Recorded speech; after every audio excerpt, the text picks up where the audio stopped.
you. We ready? Okay. Good morning and welcome to the September 19th, 2023 Lake County Board of Supervisors meeting. We'll call this meeting to order and begin with a moment of silence. I have Supervisor one. Crandall? Yeah.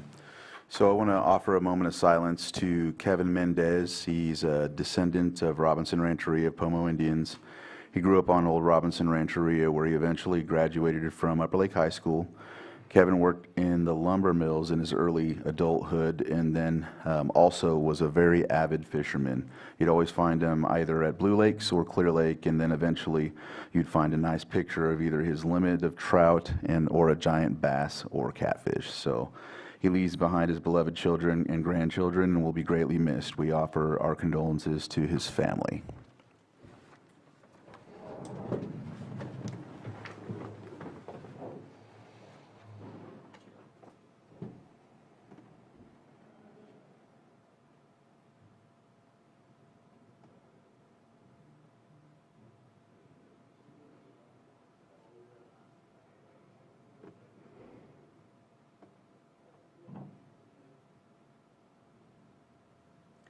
Chairwoman Treppa, would you like to lead us in the pledge? I pledge allegiance to the flag of the United States of America and to the republic for which it stands, one nation, under God, indivisible, with liberty and justice for all.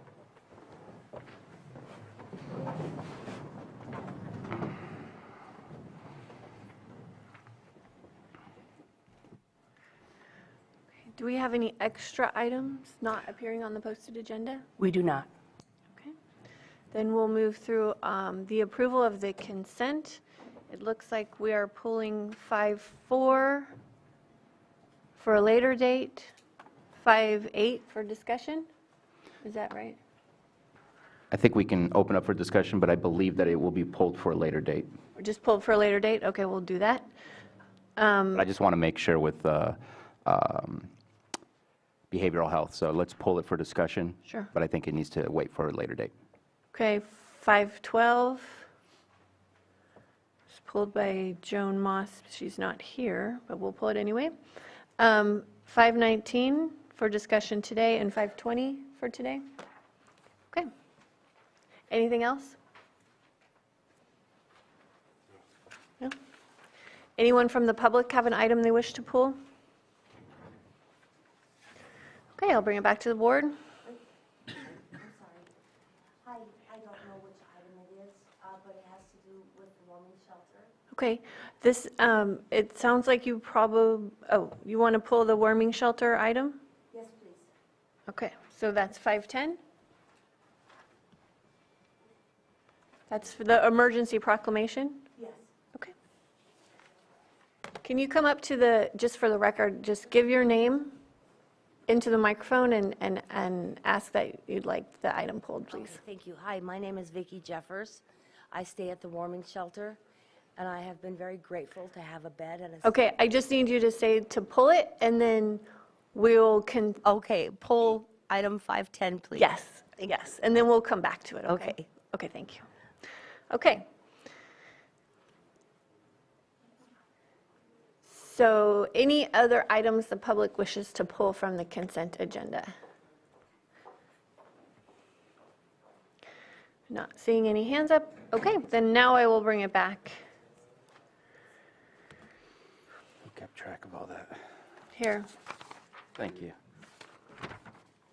Madam Chair, I move to approve the consent agenda with the exception of 5.4, 5.8, 5.10, 512, 519, and 520. Second. All in favor? Aye. Opposed? Okay. Those consent items pass.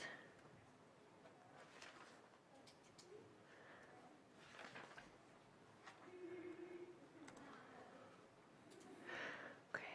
We have 1 minute until our public input item, so we'll just pause for a moment.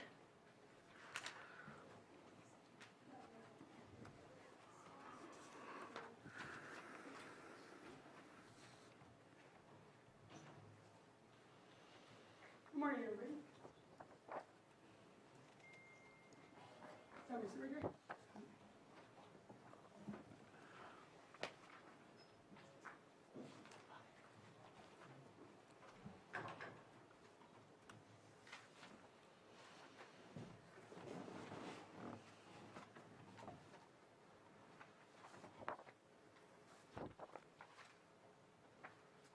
Okay, it's 9:06. Our 9:06 item is 6.1, public input. Does anyone in the chambers wish to give public input? You can come up to, oh, right, Elaine Brown, got you. You can come up to the microphone and have 3 minutes. Yes, I only have 3 minutes, so I would like to ask to be put on the agenda, the next agenda, if possible. And I'd like to cite 2 movies that kind of speak better than I do, and that is Gandhi. I will cite something in the brief message that I give, and also Ruby Bridges. People know who Gandhi is, but please watch the movie. It's very lengthy and it's very deep. Please watch Ruby Bridges. She's a little 6-year-old girl who in 1965 integrated the public schools in Louisiana, and she did it very bravely, and she did it with honor. And she did it in a way where both Gandhi and she were on the same page. So I really think they can express what I'd love to express better. I do want to speak on the homeless situation, and I do know that they're testing them to get into the homeless shelter, and that's something I'd like to address at the next meeting, what the testing is about and also what his masking is about. Also, Lake Pillsbury, I did speak to a lady up in that area. Lake Pillsbury is in Lake County, I believe, and they're wanting to drain it. Now, I'd like to hear, I don't know, I haven't done research on that, but I'd like to hear all sides on that issue. But we do have animals that will die. Fish, we'll have people that don't have water. And I don't know the particulars, but I would like to speak and know more and have people come to the table there. And on the masking issue, I'm hearing that that's coming back about. And just briefly, I want to say, you know, I wear this around my neck. And it's actually to be put on a table, or I could wear it as a scarf, or I could clean a toilet with it and then use bleach and get it as white as snow again. And I could put it on my mouth like this, and a child would never see the smile on my face, and you would not see a smile on my face. And I'd be breathing in my own exhaust, which is very poisoning to my own system. And I leave with this. Would you rather see this as a child, or would you rather see this as a child? Thank you. Okay, with public comment, because it's not agendized, we can't have a discussion, but I can point you to a couple of places. With the Lake Pillsbury issue, you can speak with Supervisor Crandall. It is in his district. I can assure you there's a lot of work happening in that space. So maybe it's just a matter of getting up to speed on what's going on. The warming shelter, we have an emergency and it's been pulled, so we're gonna have a discussion on that later. But you can speak with either Supervisor Spatier or Green or behavioral health in the back. And then there has been talk about masking mandates coming back, lockdowns coming back. There's no conversation about that happening here locally at the state or at the federal level. So I just want to clear that up. There seems to be some misinformation out about that. Okay. Any other public input? We're going to be bringing that back. We pulled that off the consent, and so we can talk about it. Yeah, no problem. So when we get to that, I'll let you know, okay? All right, thank you. Any other public comment on items that are not on the agenda? Not seeing anyone else in the Zoom or in the chambers, and I'm looking in the Zoom room and not seeing anybody. Yes. Supervisor Green? Just for clarity, the PROC that got pulled is kind of limited in scope to the weather aspects of the shelter, and I assume possibly that some of the people wishing to comment may want to go outside the need of the weather. So Okay, I was good point. going to suggest if in fact their comments were going to go beyond the 4 corners of the emergency resolution as it pertains to the weather and the need for a shelter, to discussions of operations at the shelter currently, public input might be the better way to do it. Let me just read to you what 5.10 is. It's approve the continuation of the proclamation declaring a shelter crisis urgency due to the current need for sheltering for those experiencing homelessness during the weather and temperature patterns that Lake County has been experiencing. So if your comments fall within that, then we can speak then. If they are not within that, then you can give public comment now. Okay, so if it's not due to the weather, I can, Well, yeah, it's a shelter crisis urgency due to the current need for sheltering those experiencing homelessness during the weather and temperature patterns that the county of Lake has been experiencing. well, we're here for other reasons, but not for the temperature. Okay, then why don't you come up to, you can take turns coming up, and what you'll do is state your name, and you can have 3 minutes, but because this is public comment, it's not the time to have a dialogue back and forth. Okay. Okay, so come on up and give your statement. Okay. Good morning, everybody. My name is Vanessa Grimley. I'm homeless. I was an addict. I still am an addict. If it wasn't for the homeless center, I would not be sober. I would not have a job. This is a documented signed letter by Nicole, who's the director. I can't pronounce her last name. But if it wasn't for her today, my restraining order against my mother would have been is now dropped. I can now see my daughter. I have a job. I'm sober. I need that place open. They've helped me. If it wasn't for me, I'd be dead. If it wasn't for them, I'd be dead. I'd probably OD'd already. Me and my dog have a place to lay our head at night, to park our car so it won't get towed. Now I can see my daughter. And I'm on the righteous path to sobriety. I need them, please. They've helped me so much since May. Thank you. Thank you. Anyone else?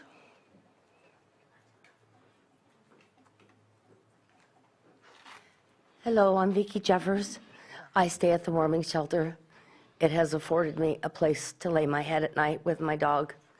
And I would really encourage anybody who has any questions about the shelter in any way to ask us people that stay there to find out what's really going on. And the staff there has been wonderful. They treat us like family. We all have issues. And I became homeless because of a natural disaster, and my insurance wouldn't pay for it. So I'm homeless at 65. And I never thought I would be in this position, but I don't want to sleep in my car anymore. And I want my dog when the new people take over. And I heard they're going to take over and put us out on Christmas Eve. And that really upsets me. Why Christmas Eve? It's hard enough for us. I'm trying to find a house. I've been looking. I saved money. Then my car got stolen. And it's just been crazy. But I'm happy. I really am mostly happy. But I want my dog, and I want the shelter. And I want anything bad that has been said about the staff that is currently there.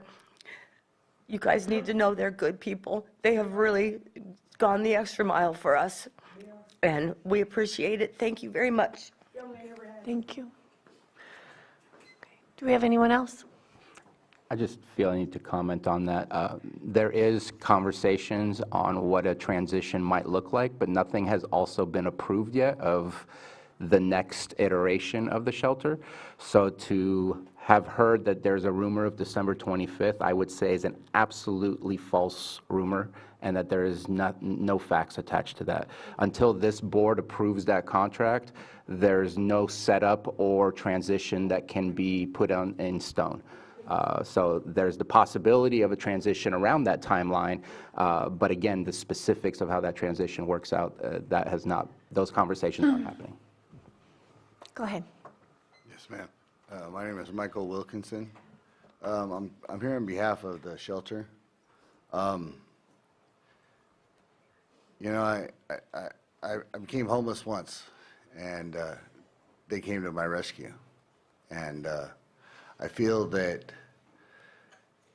they need, to be honest with you, they need support from you guys for food. The food is unacceptable, and I wish we could maybe work a way, maybe they could get some funding for food for the shelter, and that's why I'm here to try to help them get adequate meals that they need, and this place needs to stay open. The staff they're unbelievable, they're strong, they're smart, they just need a little help. And that's kind of why I came here today, just maybe to ask, maybe you guys can figure a way to maybe help them with at least better food. You know, I understand it is financially, but maybe we can work something out between y'all. And I came here to say that because that place needs to stay open, and it needs to be, they need food. And that's why I came here to tell you, because you need a roof over your head and food in your mouth. That's what my mom always taught me. So I ask, thank you. Thank you. Okay, do we have anyone else over here?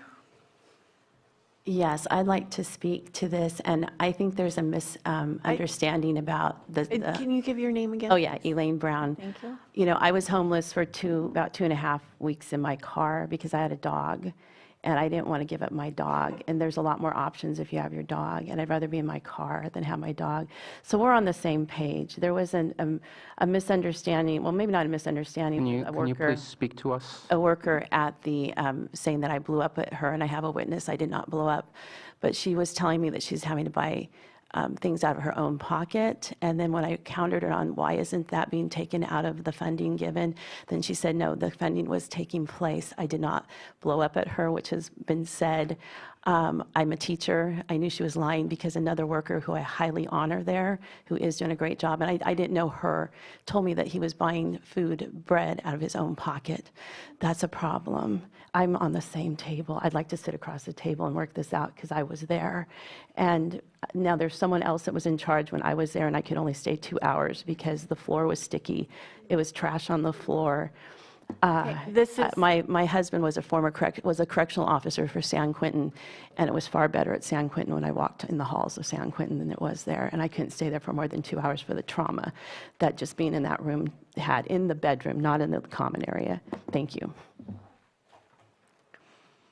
okay. Do we have any further public comment at this time? Then we'll close public comment, and we will move on to our next item. Our 907 item, I'm sorry, yeah, our 907 item 6.2, Pet of the Week. We have Animal Care and Control.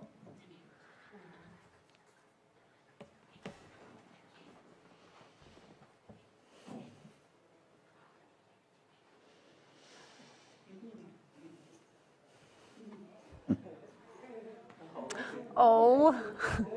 Good morning. I'm Officer Haley Downhour with Lake County Animal Care and Control. With me this morning is Max. He's a 6-month-old hound mix. And yes, we are still working on leash training.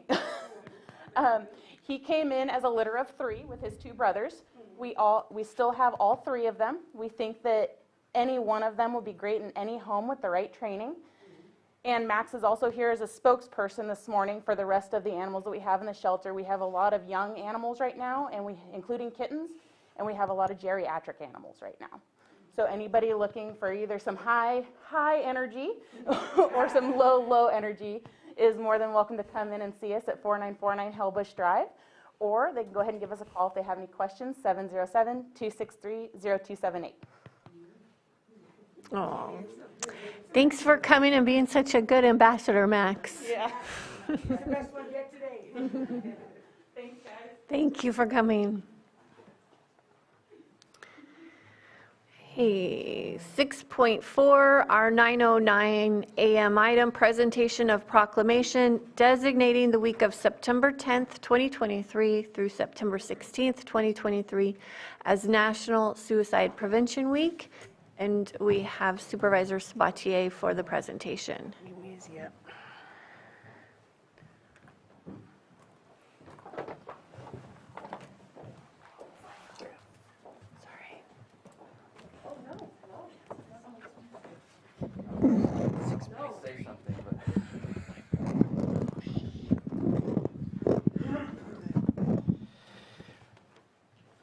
I believe you were all here last week. We're seeing a lot of each other. So one of the beautiful things we enjoy about Lake County is there's a lot of space. Unfortunately, that creates solitude for a lot of people who may not have family living with them, who may not have neighbors right next door to them, or who may not have a social network that supports them. And so today,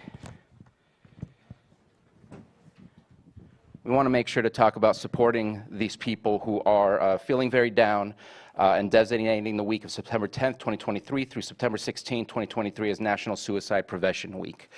Last year, I believe, if I remember the numbers correct off the top of my head, there were 19 suicides in this county, and typically we hover at around 20.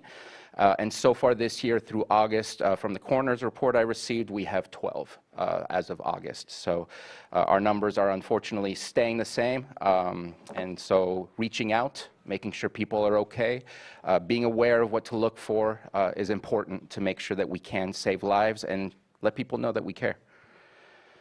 Whereas September is recognized as Suicide Prevention Awareness Month, and the week of September 10th through September 16th is National Suicide Prevention Week, which individuals, organizations, and communities bring awareness to the ongoing epidemic of suicide, bring hope to those who are struggling, offer support to those who have lost loved ones, and educate and destigmatize, provide resources and community outreach to the community in an effort to continue to prevent suicide. And whereas suicide remains the 11th leading cause of death in the United States and the second leading cause of death among individuals between the ages of 10 to 14 and 25 to 34, with 12.2 million people having thoughts of suicide, 3.2 million having made plans to attempt suicide, and 1.2 million who have attempted suicide. Those numbers are horrible.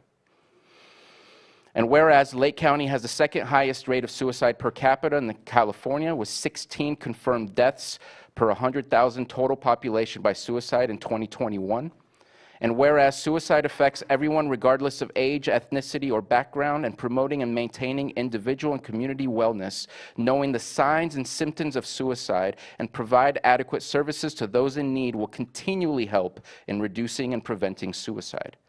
And whereas recognizing the urgency of providing prevention and intervention services available to all residents of Lake County, including those who are high at risk. And whereas there are resources available, including the 988 crisis line and text line, 741741, wish it was a little easier than just that number, crisis text line, and Lake County Behavioral Health Crisis Line for anyone who may be experiencing suicidal ideation or are concerned about someone they know who may be experiencing suicidal ideation. The Lake County Behavioral Health Prevention Team has trained 400 youth and adult community members in suicide prevention in 2023 alone.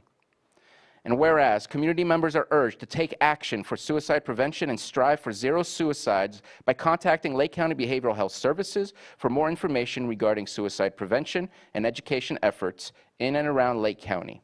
And whereas the month of September is recognized across the United States as Suicide Prevention Month to bring awareness and prevention to each community to help find their role in preventing suicide. Now therefore be it proclaimed by Lake County Behavioral Health Services and all members of the Lake County Board of Supervisors on the 19th day of September 2023 that the month of September 2023 be declared Suicide Prevention Month, and that the day of September 10th, 2023 be declared World Suicide Prevention Day. Passed and adopted this day and signed by our chair.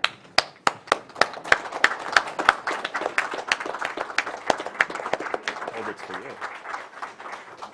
So I'm going to pass the microphone to our team behind us. Last week we spoke about overdose awareness.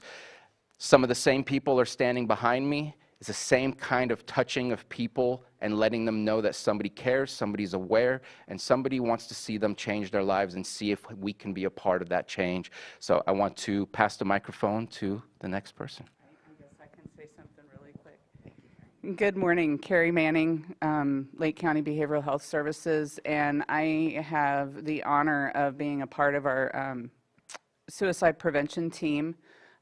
Without them, I think our numbers would be a lot higher. And all of the staff at Behavioral Health Services, you know, our goal is to improve the health of Lake County, and part of that is making the community aware of the fact that it's okay to not be okay. And if you're not okay, reach out to somebody that you trust. And it's important for everyone to know the signs, know the words to say to someone, and be able to refer them somewhere for help. 741-741 is a great text crisis line. I've actually tested it out, and not only did I get a text, but I got a call because I didn't respond to the text that they sent me. So there is a person behind that number, 741-741, and then also 988. So thank you very much. Thank you, Carrie. Elise Jones, Director of Behavioral Health. And not to grandstand at all, but I want Summer and Clay to come. I'm sorry, guys, I have to do this. But if you don't know, these are the faces of our crisis team, a couple of them. So this is Summer Trongo, and she's our crisis team leader. How long have you been with the department, Summer? 10 years this December. 10 years this December. And so I believe you've been mostly on crisis for that 10 years. And then Clay, how long have you been with us? 8 years. So for a combined total of 18 years, these two individuals plus their entire team have literally been responsible for saving hundreds of Lake County lives. And to that, I am so grateful and awe-inspired. And I just want to say thank you to all of our staff. And I also want to just say, a lot of us folks at Behavioral Health have lived experience with this, and that's why we're called to do this work. And just to normalize the conversation, in 2015, I had made a decision to take my own life. And so it's a risk factor for anybody. Nobody is immune to this. So the antidote to suicide is connection and relationship, right? It's building relationships with your neighbors, with your friends, with your coworkers. And that's all I wanted to say. Anybody else? Thank you.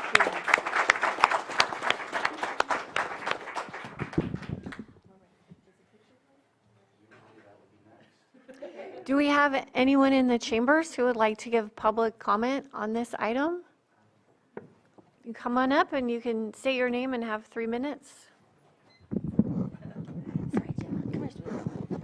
Hi, Vicki Jeffers. I have used that hotline, and I was very grateful that it was there. When I first became homeless, I was pretty destitute, and I thank you guys.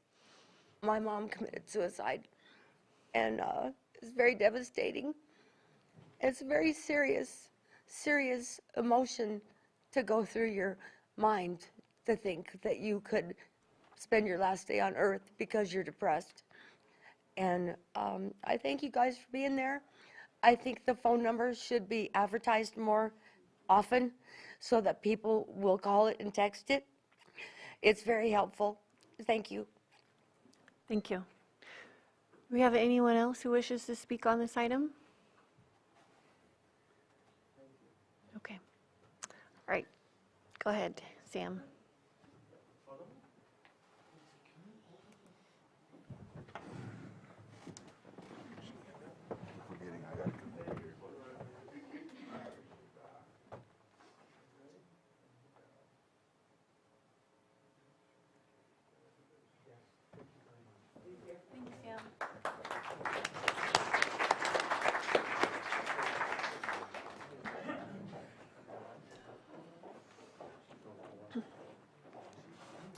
Okay, I apologize. I skipped over item 6.3, our 9:08 a.m. item, new and noteworthy at the library. And here we have Director Veach. Thank you. Yes, I'm Christopher Veach, County Librarian, and thank you for giving me just a few minutes to talk about what's new and noteworthy at the library. This month, I wanted to highlight a title from our Lake County Native American collection, which is a collection of print books housed at the Middletown Library. How We Go Home, Voices from Indigenous North America, edited by Sarah Sinclair, is an anthology of 12 stories that weave through both the past and present for different tribes throughout North America. Each person has a story of how past injustices have affected them and how they have gone through their struggles and the resilience they have in themselves and their community. Murray Sinclair, former Canadian senator and First Nations lawyer, praised How We Go Home, saying, "How We Go Home confirms that we all have stories. These stories teach us history, morality, identity, connection, empathy, understanding, and self-awareness. We hear the stories of our ancestors and they tell us who we are. We hear the stories of our heroes and they tell us what we can be." This book we have available in print and as an ebook. but you can request titles like this book as an ebook, audiobook, or print copy through our online library catalog, which has the combined resources of Lake, Sonoma, and Mendocino County library systems. Requesting items is completely free to library patrons, and items are sent to your local branch for you to pick up. I also wanted to announce that September is National Library Card Sign-Up Month, so please help us encourage county residents to get a free library card and reap the benefits of everything the library has to offer. Getting a library card is free, and you can apply at your local branch, over the phone, or on our website. So if you know someone that doesn't have their library card yet, send them over to the library. You can learn more about the events and services available at the library at our website at library.lakecountyca.gov, or visit your local library branch in Lakeport, Clear Lake, Middletown, or Upper Lake. Thanks again for listening to what's new and noteworthy at the library. Thank you, Director Veach, for bringing this to us. Do we have any comments from the board? Any comments from the public? All right, wonderful. Thank you so much, and we'll see you again next month. Thank you. All right, thanks.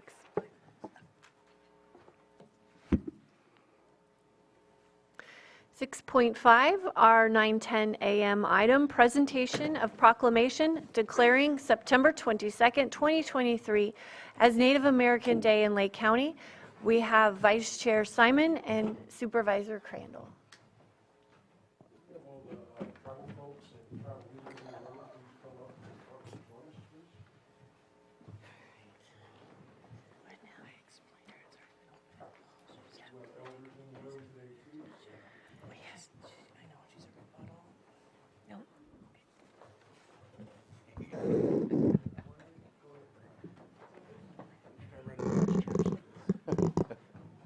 All right.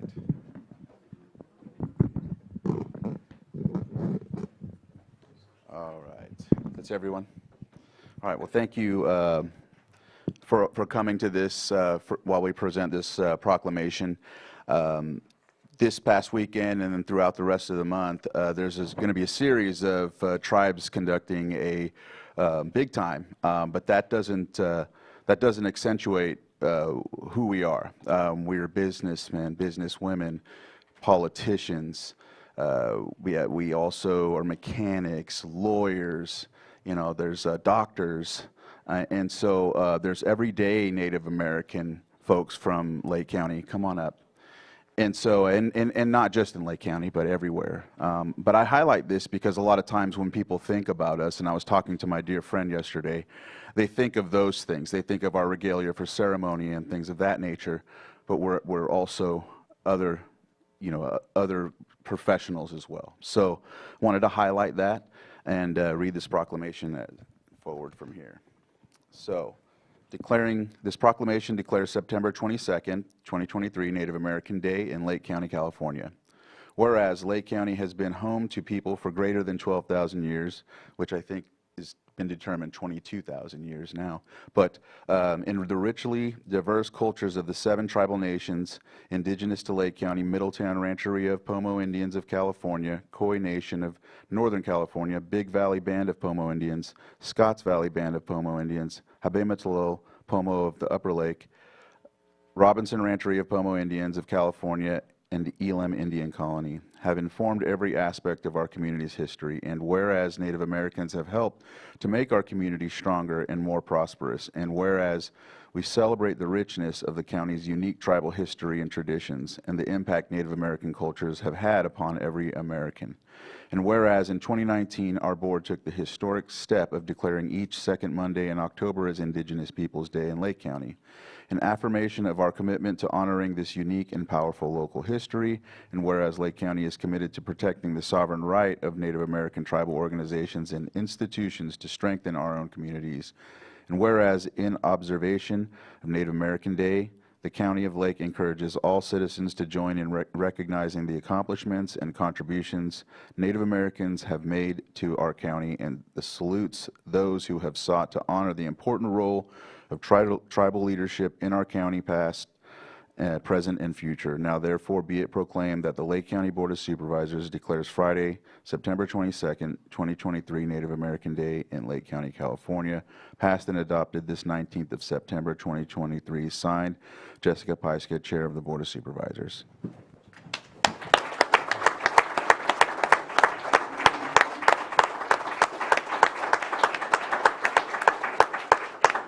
We've printed off, yeah, we have one for every tribe, and so we wanted to make sure we had that for you. Would there be anyone that would like to speak?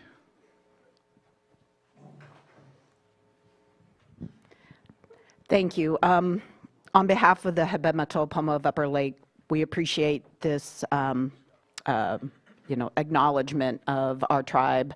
I'm going on my 20th year next year, and there's been a lot of change up here and in staff, but the purpose of our government is not only to promote our people, preserve our culture, but we recognize that we can't do that in a vacuum, and that we work day in, day out with the county, various agencies, and we have a deep, deep commitment to this community. And where resources are available, we like to give back as much as we possibly can, because we know we're all interconnected here, and if we succeed, y'all succeed. We have to do this together. So thanks again for the acknowledgement, and pass it along.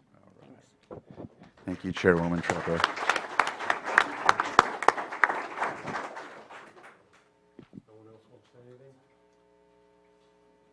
Yes, there you go, Jaime. Yeah, Jaime Boggs with Robinson Rancheria Citizens Business Council. I would like to say that it's an honor to be here, and it's an honor to see the county and the tribes working together. There's been a long history between both, and that mending of both parties together is exhilarating to me, and I'm sure our tribal neighbors. But more importantly, there were some issues that were brought in today that are dear to us also, as far as suicide prevention that is concerning us also. There's a number of missing and murdered Indigenous women across the country, and the tribes are banding together and addressing these issues. Thank you. Yahweh.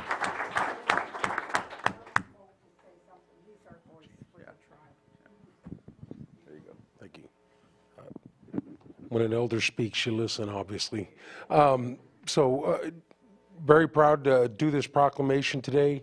Very proud to have my vice chair, my treasurer from Middletown Rancheria, Larry Galupe, Christina Lord here, and all the other tribal folks, and my tribal elders that I stand with, my Auntie Millie, here today. But not only are we recognizing this today for Lake County and its long history with its native folks, we will also be at the state capitol on Friday. The tribal leaders will take our tribal flags, and we'll do the ceremonies at the state capitol. As you know, there's 110 recognized tribes here in the state of California. Those are federally recognized, and there are a lot of state recognized tribes that are still fighting for their federal recognition. There are a lot of landless tribes left in the state of California and across the country, and that is something I'm going to dedicate the rest of my life to, getting land back for our tribal nations. I want to make sure how clear that is to everybody. We come from the earth. We come from the trees, the animals, the dirt. That's who we are. And getting that land back is the most important thing that we can do in this next quarter of a century here for our tribes. And we're going to dedicate that to that. So please, if you see a tribal person, please join with them in celebrating on Friday. But I couldn't be any prouder that we present this proclamation on behalf of the county and also the tribe. So thank you very much. It's an honor to be here today.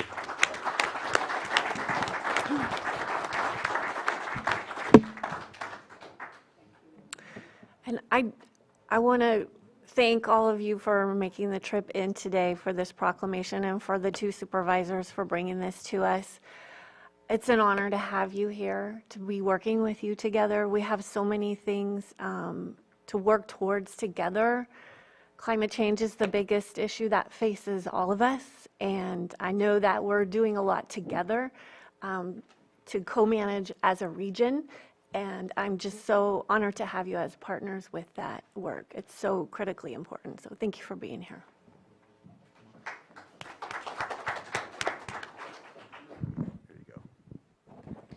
Herkate mai ochkate council weekend Robert Gary Yachake Lembak Lembak Yachake Chabema Talalkit.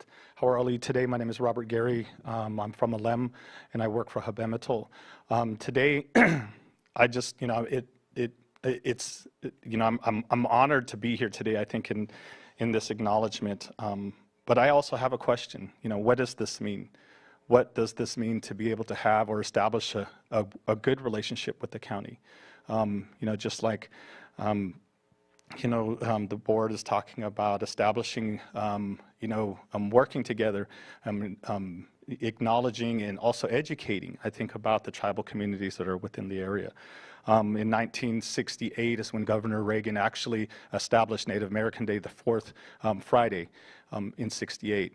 And in 1998, the State Assembly acknowledged an AB 1953 for an actual holiday.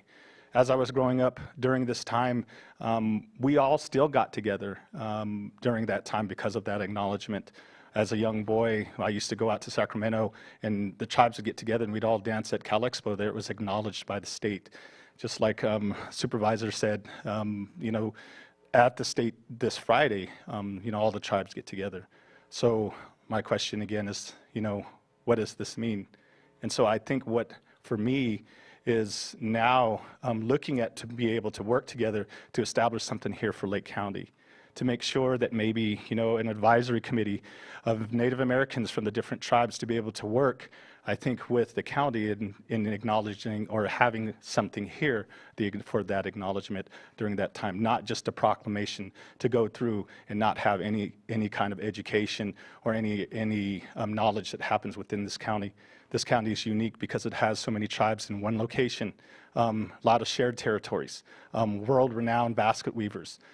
Those kind of things is exactly what makes this unique as far as an indigenous community type situation. And so I think it's definitely something that really needs to go beyond. And I heard, Chair Paiska talk about this, what does this mean as far as going on beyond this? And so definitely something I think that we as tribal communities and county leaders to go and to know what is the next steps. And I think even as far as for the education department, I'm trying to figure out and find out what are ways that we can help each other and educate and to know more about our communities and the uniqueness about who we are and what we also offer to this county. And that and how important our history is. We talked about nationally, it's at 12 to 13,000 years. We surpassed that with things that have been found here. That's how long that we've been here. And so I think it's those things that we have to work with each other to be able to help one another to establish something. And hopefully, I think with the uniqueness of Lake County itself, start creating these, advisory committees, like I said, of the tribes to be able to hold our own event, to be able to acknowledge those things here countywide. Thank you.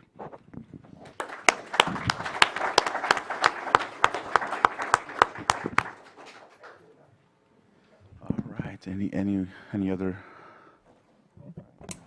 Just very quickly, this is important every year, but this year I am so moved, and I want to remind everyone of the central role our local tribes have had in advocating for the Clear Lake Hitch and trying to move our state and federal and local agencies toward greater awareness, and we have seen traction.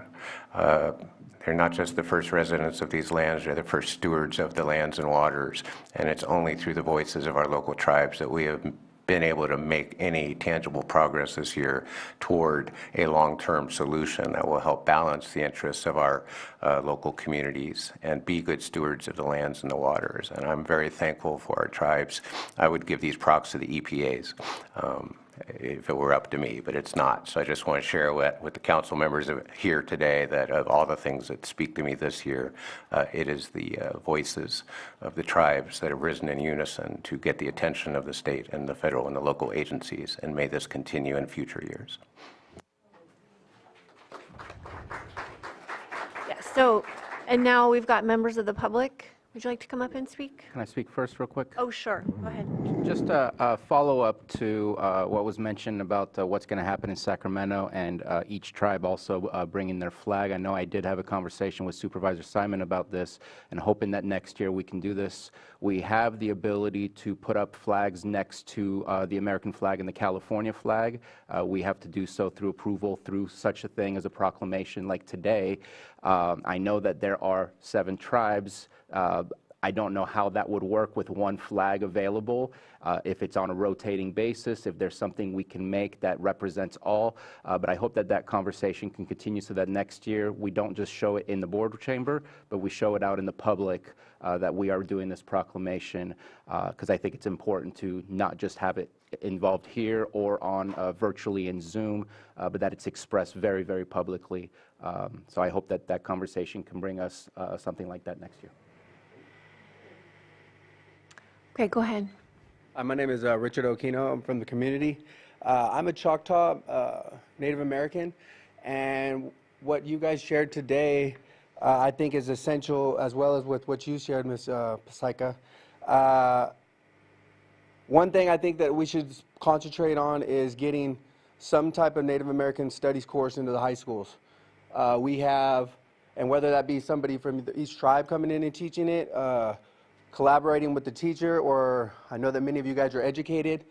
I think that it's essential as the CSUs are as a mandatory to take a ethnic studies course, and I think that by setting up your guys' youth to succeed, you know, here starting in high school, transitioning over right to the university. As you all many know, the university said if you're Native American, you guys can get all your student fees paid for. So the only thing that would have to be paid for would be actually your housing, which wouldn't really become an issue if people are commuting, or just you guys can band together and make sure that they have that education. The way I see it is, who's better going to serve the community than you guys yourself? That way that you educate your youth and come back and then give back to the community, and then us as presenting white people, like I present as white, right? So I was raised in the white culture. However, I'm just getting used to my native ties. And I think that it would be essential for our community to band together and move forward, so we can collaborate and be together as one.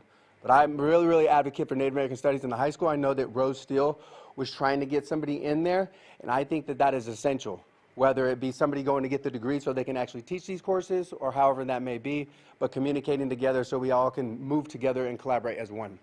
Thank you. Okay, thank you. Really quick to answer that, my name is Fawn Rabe. I'm the Education Director for Robinson Rancheria. I'm also a First 5 Commissioner for Lake County.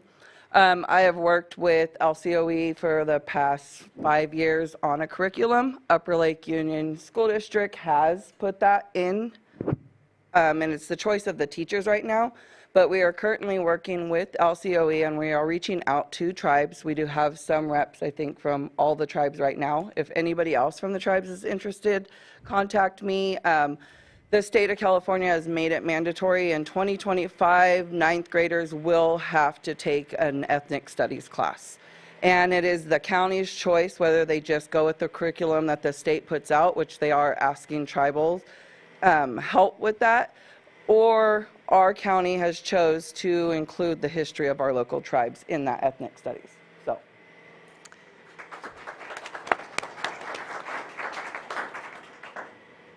Hi, Elaine Brown, educator, and I would just like to thank you. I think the thing that we all can be agreement on in this room is what's in the middle, and that is that beautiful lake.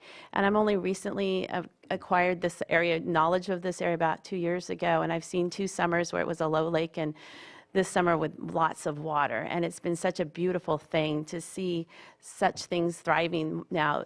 Actually, commerce is thriving. It's a beautiful thing. So I think if we start with what we all can agree on, which is that lake, and can sit down at a table together and eat a meal and talk this out together, because there's so many people that sit at that table. There's you, and then there's people that have wineries, there's people that grow pot.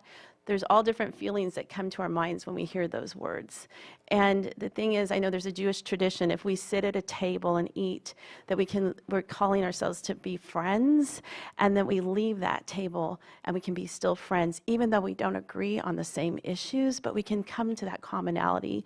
And that's what I fight for, and that's why I think our country is standing for, and I stand for this country, and I stand for you as well, because we do have to do this all together, but we have to do it as friends and not adversaries, and there's a lot of issues on that table. Thank you.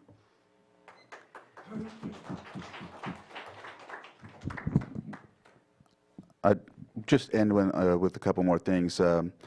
Glad you mentioned education and how it's being taught now, and how we're doing it in local schools. Coming from San Jose, as a elementary school student, I didn't know a lot about my history or about my bloodline here in Lake County, and so I've been learning it lifelong. If I would have known that our people had their own monetary system, the way that we fished, the way we hunted, the way we prescribed burn, our culture, the things that it means when we conduct dances, the rites of passage, it would have been more helpful to me and a lot more young Native American kids going to school, and also to educate others so that they understand. And lastly, also to know that during the 1800s through the early 1900s, there are folks probably in this room who are descendants from Lake County, because a lot of our children were taken to different areas, and our people were taken to different areas as indentured servants and working in different areas, or just adopted in general. So I just highlight that because we're so few, but then there are so many out there that we have no clue because of that dynamic. So I'll end with that. Yahweh, and have a good day. Thank you for bringing this forward. All right.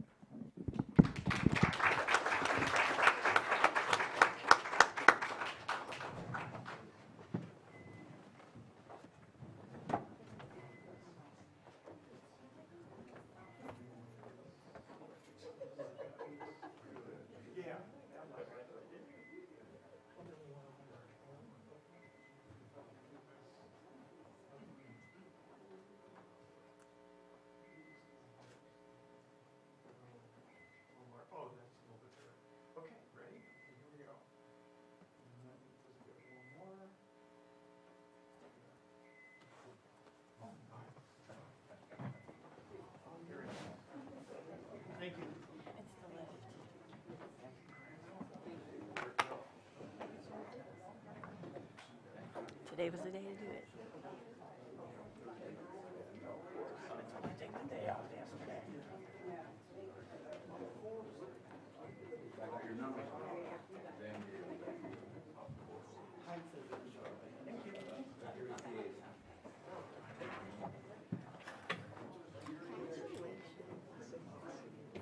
How are you, Larry? Good to see you. Good to see you. Yeah, I know. Great, by the way. Good to see you.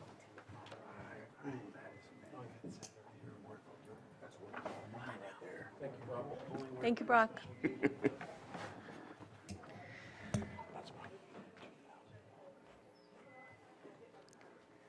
Okay, our 6.6, 9:30 a.m.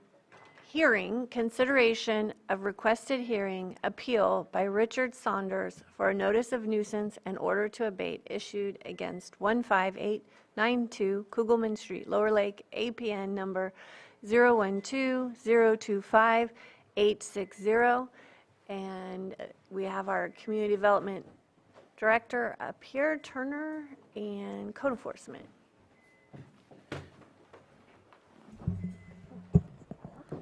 Good morning.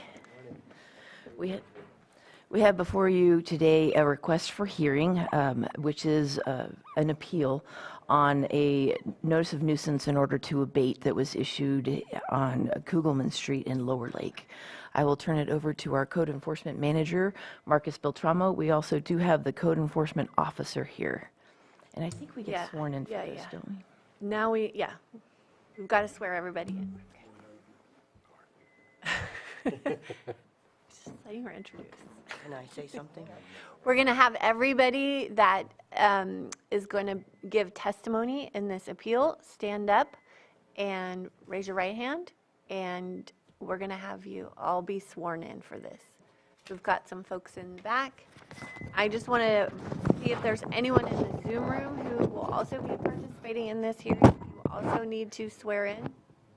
I don't see any hands up in Zoom, so we'll just focus on everybody that's in the room. With your right hand raised, do you solemnly swear that the testimony you're about to give will be the truth, the whole truth, and nothing but the truth, so help you?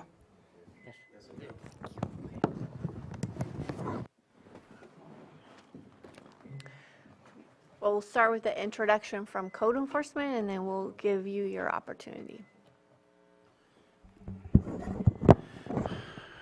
Good morning. My name is Marcus Beltramo. I'm the code enforcement manager for the County of Lake.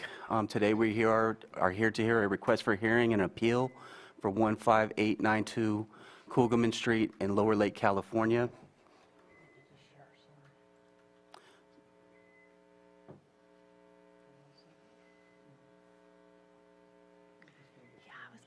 Do you want to come sit up here? Come. No? Okay. Thanks.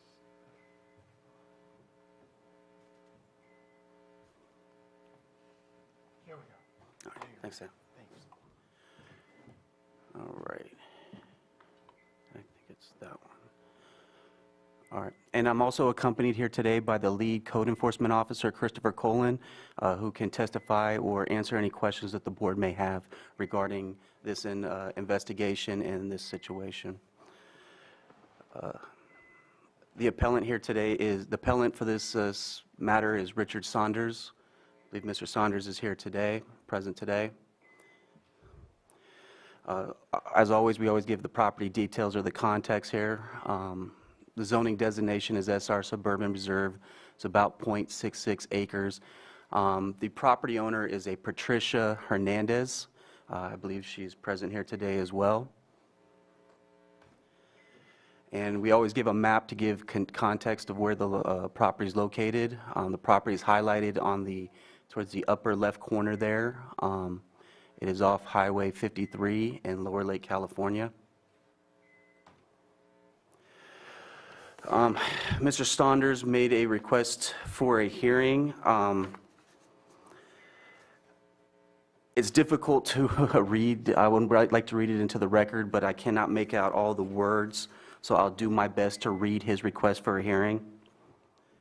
If there's any corrections necessary, I'm sure Mr. Saunders will correct me or clarify any information in his request or appeal. On the grounds for favoritism and neighbor sent and took pics and call in after they destroyed property and should be also checked for code violation that is on that property and was all right. Turned in. We'll let Mr. Saunders speak to it. I think that's fair. It's okay.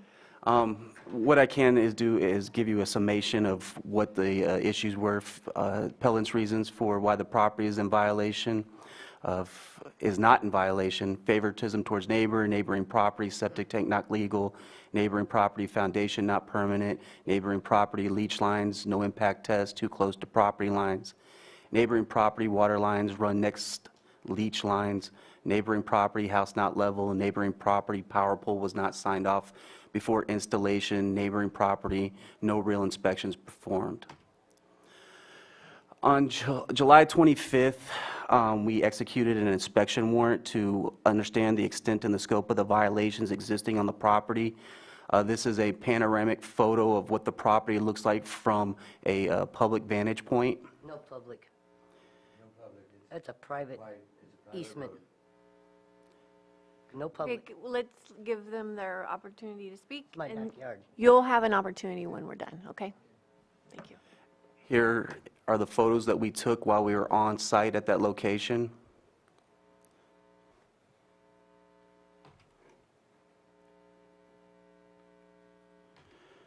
As you can see from the photos, there's inoperable vehicles, dismantled vehicles, wrecked vehicles, unpermitted structures that have been up on a permanent basis, miscellaneous rubbish, garbage, items that are stored out in the open.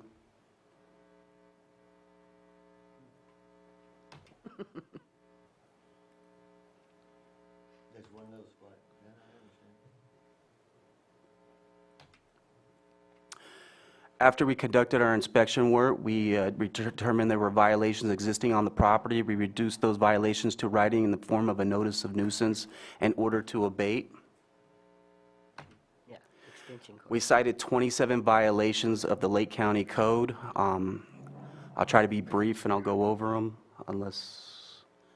So we cited them for any condition declared by statute of state of California to be a nuisance, any nuisance known at common law or equity, an attractive nuisance which may prove dangerous or detrimental to infants, any condition dangerous to human life, unsafe, or detrimental to the public health or safety.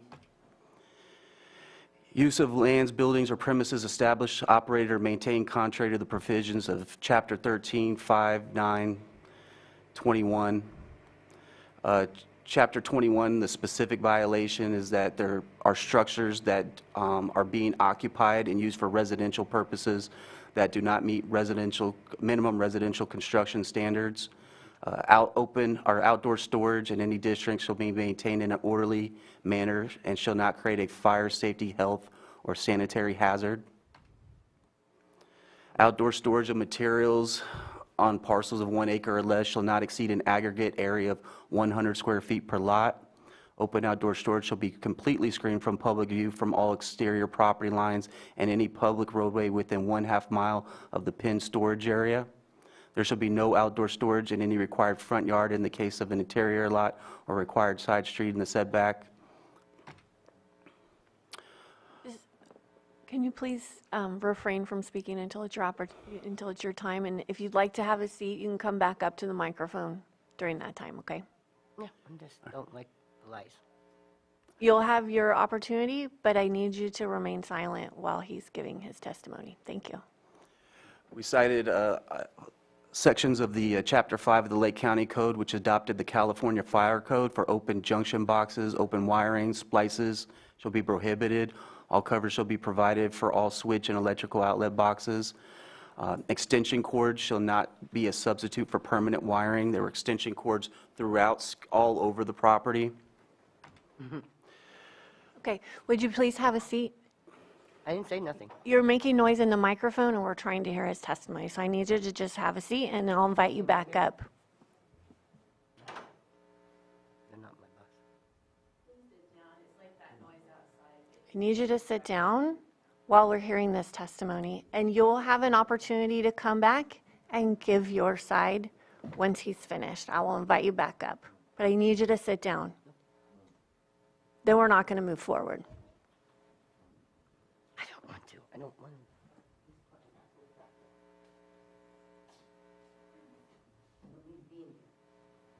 You're free to leave. There's a video outside if you'd like to watch out there. There's a live feed in the lobby. Okay. I need you to remain silent. Thank you. Okay, go ahead. Extension cord shall be plugged directly into an approved receptacle. The ampacity of the extension cord shall not be less than the rated capacity of the portable appliance supplied by the cord. Extension cord shall be maintained in good condition without splices, deterioration, or damage. Extension cord shall be grounded where serving grounded portable appliances. A zoning clearance shall be, a permit shall be required for all buildings and structures. Again, there were several structures that have been up for on a permanent basis that did not get a zoning clearance. Any owner or authorized agent who intends to construct, alter, enlarge, repair, remove, demolish, change the occupancy of a building structure to erect, install, enlarge, alter, repair, remove, basically shall require a permit. Basically, we cited them for not having building permits for the structures that were on the property. Any items causing unsightly appearance for which is visible from the scenic corridor or public right-of-way or sites of neighboring properties, or which provides harborage for rats and other vermin, or creates other potential health hazard or public nuisance. Foul or noxious odors not already regulated by Lake County Air Quality Management Districts, which offend the peace and quiet of persons and ordinary sensibilities, which interferes with the comfortable enjoyment of life or property and affect the entire neighborhood or considerable number of persons. There were foul odors on the property, and there was smell of urine throughout the property as we conducted our inspection. Abandoned, dismantled, wrecked, or inoperable motor vehicles, motorcycles, recreational vehicles, trailers, campers, or boats or parts thereof were on the property. Any property with dirty water, sewage, or other substance, including but not limited to urine or other bodily matter, discolored water, contents of septic tanks, cesspools, or privy vaults which flow on to public or private property. It is unlawful for person to commit, cause, or permit any weeds, dead trees, or brush to accumulate on said property, or to place or cause or permit any rubbish or other refuse to be accumulate or remain on any real property in the county, on trailers and vehicles, or portions of streets adjoining such real property to the center line of the streets. There was cut branches and trees, and there was rubbish scattered all over the property. The owner or the tenant of any premises, business establishment shall be responsible for the satisfactory removal of all garbage or refuse accumulated on such premises to prevent propagation, harborage, or attraction of flies, rodents, or other vectors, and the creation of a nuisance. Garbage and or refuse, excepting non-flammable inert materials, shall not be allowed to remain on the property for more than 7 days. All garbage and or refuse shall be drained, wrapped, and stored in durable, rust-resistant, non-absorbent, watertight containers not to exceed 96 gallons capacity and which have tight-fitting covers. Plastic garbage bags are not used for outside storage of garbage at any time. No garbage or refuse, with the sole exception of non-flammable inert materials, may be stored for any period of time. Said garbage and/or refuse may be placed on a trailer only for the purpose of transporting said materials for purposes of disposal in a legally authorized manner. No garbage and/or refuse may be stored in a vehicle. Said garbage and/or refuse may be placed in a vehicle only for the purposes of transporting said materials for the purposes of disposal in a legally authorized manner. Any items, I think we cited this one already. Looks like that one's been cited too. And then, just for current events, on July 25th, when we did our inspection of the property, there's a photo on the left. These are two photos of an RV that was on the property when we conducted our inspection. Again, that was on July 25th, 2023. We got a complaint that there was an abandoned RV in the middle of a field right off of Kugelman. On August 22nd, 2023, we determined that this RV here is the same RV that was on their property and had been moved and dumped in a nearby field. Staff is recommending the board uphold the notice of nuisance in order to abate and to direct staff to move forward with the abatement process within 30 days. At this time, this concludes our presentation. Okay, thank you. Would you like to give your... Right, it is, so what I'd just like you to do is speak your name into the microphone and you can give your testimony. My name's Richard Saunders, and we could start back at the beginning. Marcus here says that he don't know these people, and I don't know where to begin on half of it, because the pictures are bad. Yes, they are bad. Every time, I need to get something done, they come over. The neighbor calls him over, and he comes right over to snap them pictures. Like when I'm in the middle of going moving, that stuff ended up like that because of the snowfall we had this year in the summer, or in the winter. The thing, my portable garages, they collapsed. And that's what caused that mess. Okay, this is all over an easement that runs right, if you want to pull that map back up, we could start from there.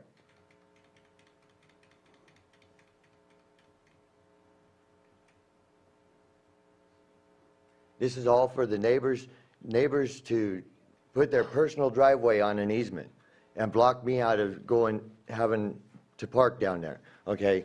Right here, just go right there, I could explain, right there. See where my gate is, right there that's open? This trash right here on the left, I had friends almost go to jail for this trash because that belongs to the neighbors. They're the ones that put that there. Okay, well, our house didn't look like that until they started ripping down our fence, the fence that runs long ways down to that other RV over there.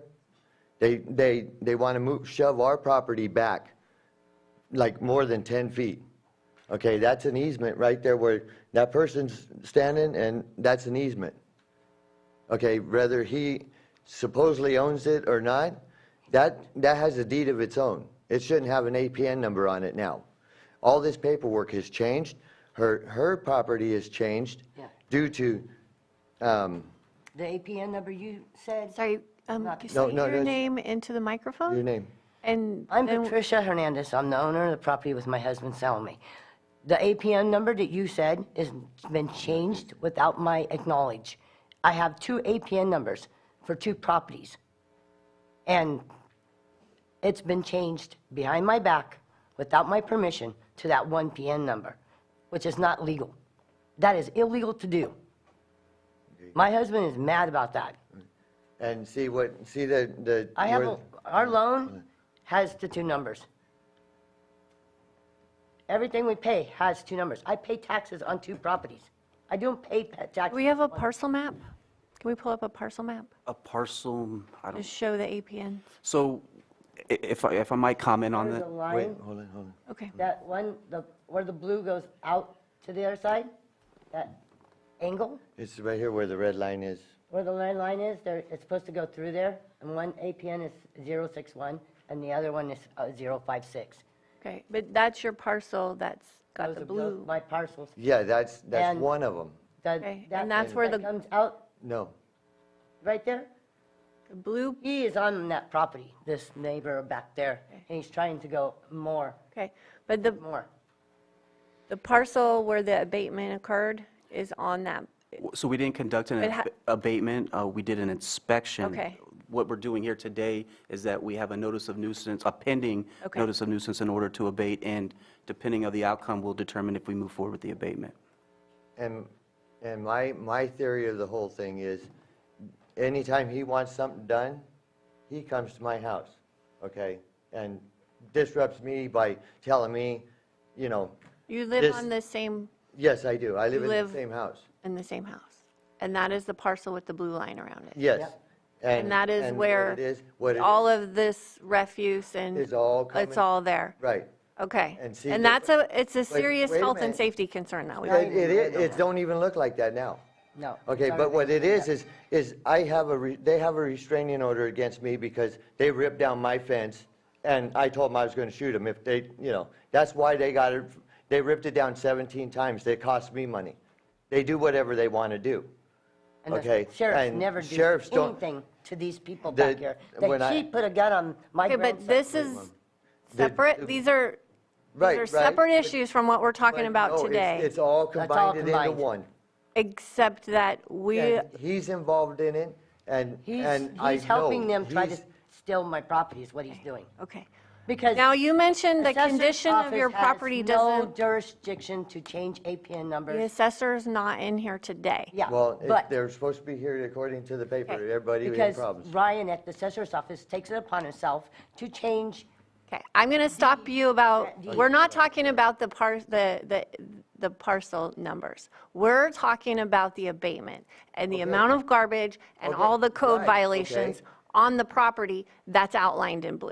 That's what we're here to talk The about. point I was trying to make on that is the trash that you've seen that I pointed out He said a long time ago that he was going to come over and personally take it to the dump, Okay. to stop the fighting. How is it fair for me to abide by their rules if they can't even abide by their own rules? When they tell me they're going to Why is he come, going to come and take the they're neighbor's gonna garbage come- for him out of the front of our yard, off my property in the front? Yes. When the neighbors should be responsible for moving their own. So today we're here to talk about the trash in the That's what I'm So we're asking you guys to present evidence to us as a hearing board, why what we see today with the photos, the pictures, and things that have been done, today is your time to present evidence. Okay, Not come with a theory or what you believe. no, what I'm saying is, To present evidence. I understand what you're You said it asking. was I'm a just theory, telling you- so. Stop.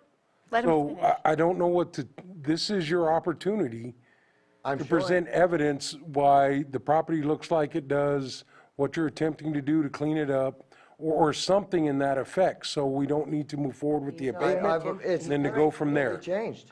It's already been cleaned up. I can't make it any clearer. You need to present some evidence. Do you have photos of how everything's been I didn't cleaned up? take no photos because I didn't know we were gonna. They should have it. They have lots of photos.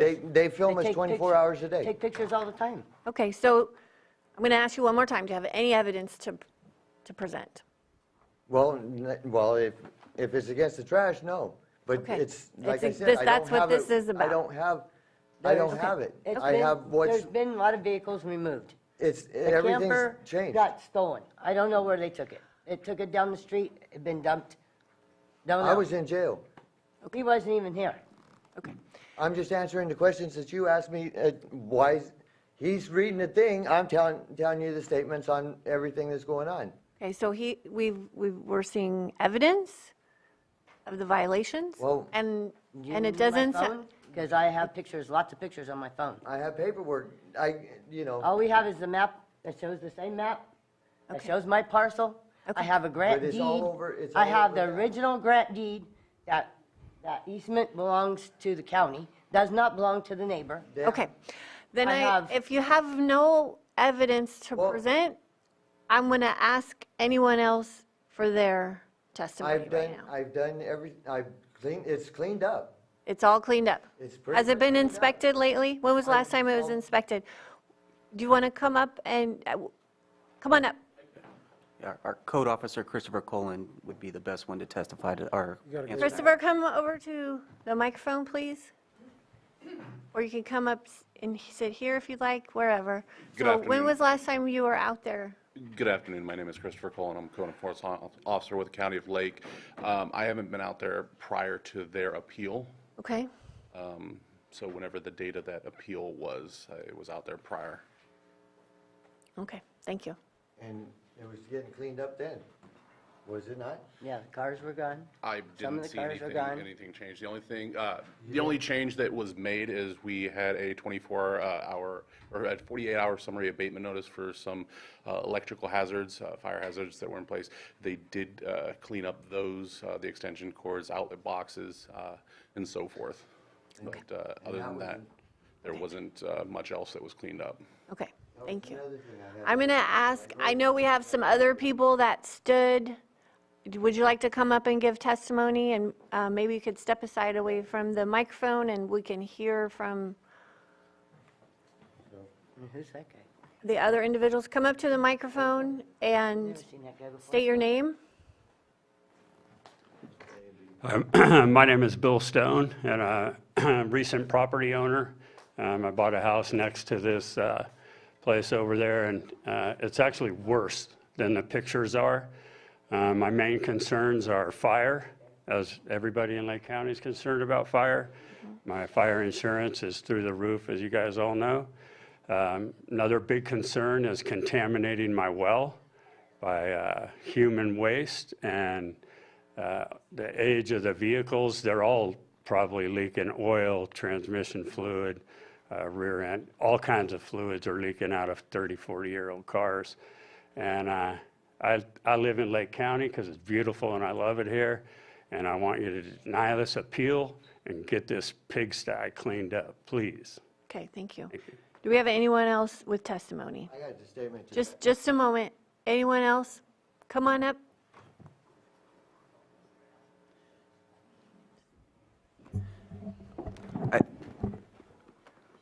Mrs. Salazar, can you hold back for a second? One moment.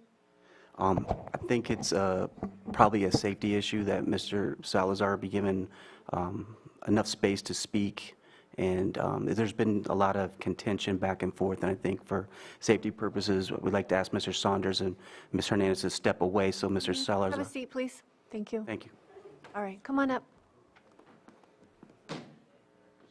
Good morning, everyone. My name is Agustin Salazar, and I built like a little Sorry, nice just house. one moment. I need you to remain silent while he gives his testimony. Thank you. Go ahead. My name is Agustin Salazar. I built a little nice house right there, and for 2 years, little more than 2 years, we got an air choose right there. And this is like a bad thing right there to tell you guys because he never clean up anything. Also, he's bring like 3 times downstairs right there. Instead to do clean up in there, he brings friends right there to throw trash in there. But my understanding is why he's got his opportunity. Look like he brings downstairs from the, I don't know what you call it because I'm Spanish, but my understanding is he never clean up, and he's got like tarts, ugly plastic in there in the property, and which is, this is nice view over here, Lake County. I really like it, but what they look like, property right there, nobody wants to buy. I tried to sell my property, and nobody wants to buy my property because all that. Thank you very much. And I say, again, thank you guys again. Thank you for your testimony. Do we have anyone else who's here to give testimony that has not yet spoken? Can children speak? Okay, do you have evidence to present? You do, okay.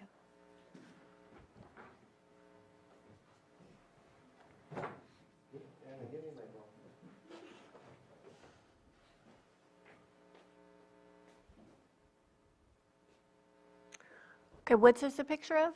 The property down there. Cleaned up? And this is a whole picture of your parcel? No, that's a little part of it. A little part of it, okay. I still see, Neighbor's house next door where the foundation is on center blocks. It's not on permanent foundation, that little blue house.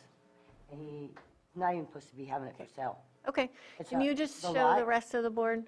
The original deed to that lot is an unbuildable lot. We're not here to discuss that today, okay? Yeah, because that's his buddy. Okay. Anyone else with testimony? One more, come on up. Could you have a seat, please? Sit back down. Thank you.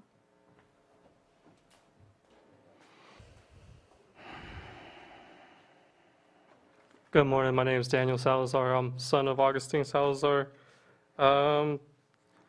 I was just wondering if she was able to show that evidence on her phone, if I could show a little evidence on my phone, if that's okay. I have here live footage. It's currently live of how it looks in there. It's a floodlight that we have out there with a security camera. Okay, let me just, how do you want to have all of these? I mean, we don't, the evidence was supposed to be presented, and Yeah, so your board may accept evidence, including the weight of such evidence, as your board may deem pertinent. So it's all on the basis of whether your board would deem such evidence or what's being proposed as evidence as relevant okay. For you. And then the next stage after that would be to weigh such evidence if your board decides to take in that evidence. So can you just explain to us what it is you'd like to share? Yeah, just from standing back there and hearing the allegations that they're saying that it's all cleaned up, I want to say that is definitely untrue. It's been worse, as my dad was mentioning. They've had multiple opportunities where they've sought help and had dumpsters out there. I don't know if they were issued from the waste management themselves or something, but they've had about 3 occasions where they had large dumpsters. And instead of cleaning up, they would have their friends come over and dump into those dumpsters, and then they would get hauled away, and there was no improvement whatsoever on that property. Up until now, there's even more trash on there. Towards the front, when you come into the property, he's, instead of taking down those little tents that he has, it's almost like he set up a area to work on some kind of cars up towards the front, and it's all, I wouldn't even say it's boarded or anything. It's almost like a plastic material, kind of like a trash bag material, and it's just a little square, a little bubble where he can go in and do things, and it's a little suspicious for us, you know, especially living there with having problems. We don't know what he's planning or doing in that little shanty. So, but I just wanted to show what it looks like currently now on my phone, if it's possible, just so you could see. It is a live feed of how it looks exactly to the second right now. Madam Chair, I'm concerned in looking at that for the fact that camera systems are supposed to look at public right of way and not other people's properties. So I don't know that I want to look at a camera system that may not be adjusted appropriately where you're showing me someone else's property. So at this moment, I have pictures. I've heard testimony. I don't need to see anything further at this moment in time. So I'm looking at our county council just because I'm a little concerned about looking at such imagery. Yep, and so that's why I appreciate you just telling us with your words. Oh, okay, yeah, no, definitely. Yeah, I just would definitely like to say, as far as today, there hasn't been any improvement. If anything, they might be feeling a little intimidated, and that's why they're saying those lies, saying that they've already cleaned up, but it hasn't cleaned up. That's why we're here today, or else we wouldn't be here. Okay, thank you so much. Do we have anyone else who has not given testimony yet? Okay, I'm not seeing any hands up.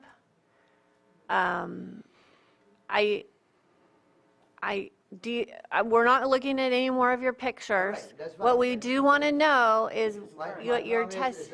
We have a restraining order, or he has a restraining order on us, and we have one on him. I can't go clean up like they want me to when they're up down there sitting there at the fence line. I have a restraining order. I'm one person. Okay. So I am cleaning up. If you would come over, you know, do an aerial right now, you know, you'd see that it's being cleaned up. They come out every day that I'm out there cleaning. They come out to get me arrested or whatever. She starts in on me, the wife does. Okay. And so how am I supposed to, and he knows I got a restraining order, so how am I supposed to clean up my yard if they keep coming out? Okay. Can I have you sit down, please? Now we've heard your testimony. Now, I'm just want to know. one last opportunity to share testimony on how you've made improvements since these photos were taken. We don't have photos as of recent. Okay. But they're all doing their lives. Okay. So appreciate everyone who's given testimony. I'm going to close testimony right now and bring it back to the board. I'm sorry, Director Turner, did you have anything else to add before I do that? I just wanted to add that this location has been a chronic issue, a chronic code enforcement case for our department. Our code enforcement officers are trained and certified in both the law as well as outreach to property owners to encourage self-abatement initially. When it looks like that's not going to happen, we do issue the notice of nuisance in order to abate, in order to put that property on notice that we do need to get this issue taken care of. The property owners did abate the electrical issues that were deemed by our chief building official to be a direct threat to public safety, but there are still a number of issues that will need to be fixed to bring this property back into compliance with health and safety codes. Okay, thank you. Yeah, Please be quiet.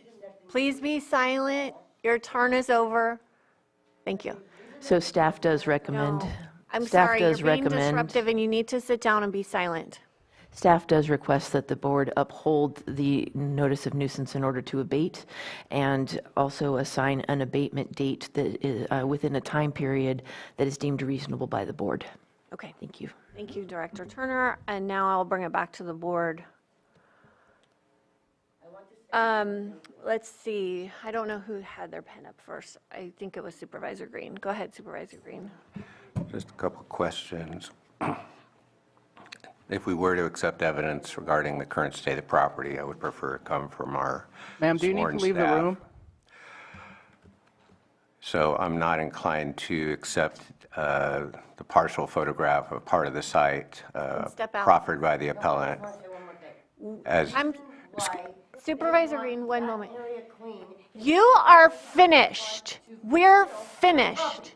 You can step out. They want to steal my No. property, and you guys are all going to let them. No. Because that's why they want. All right, we're going to stop. We're stopping this and we're taking a recess. And put a driveway on my property that don't belong to them, and I'm tired of it. You guys, they need to go to jail, those guys, right there.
sure they didn't need me walking in on. All right. Be here this afternoon. We're going to get back to the meeting here.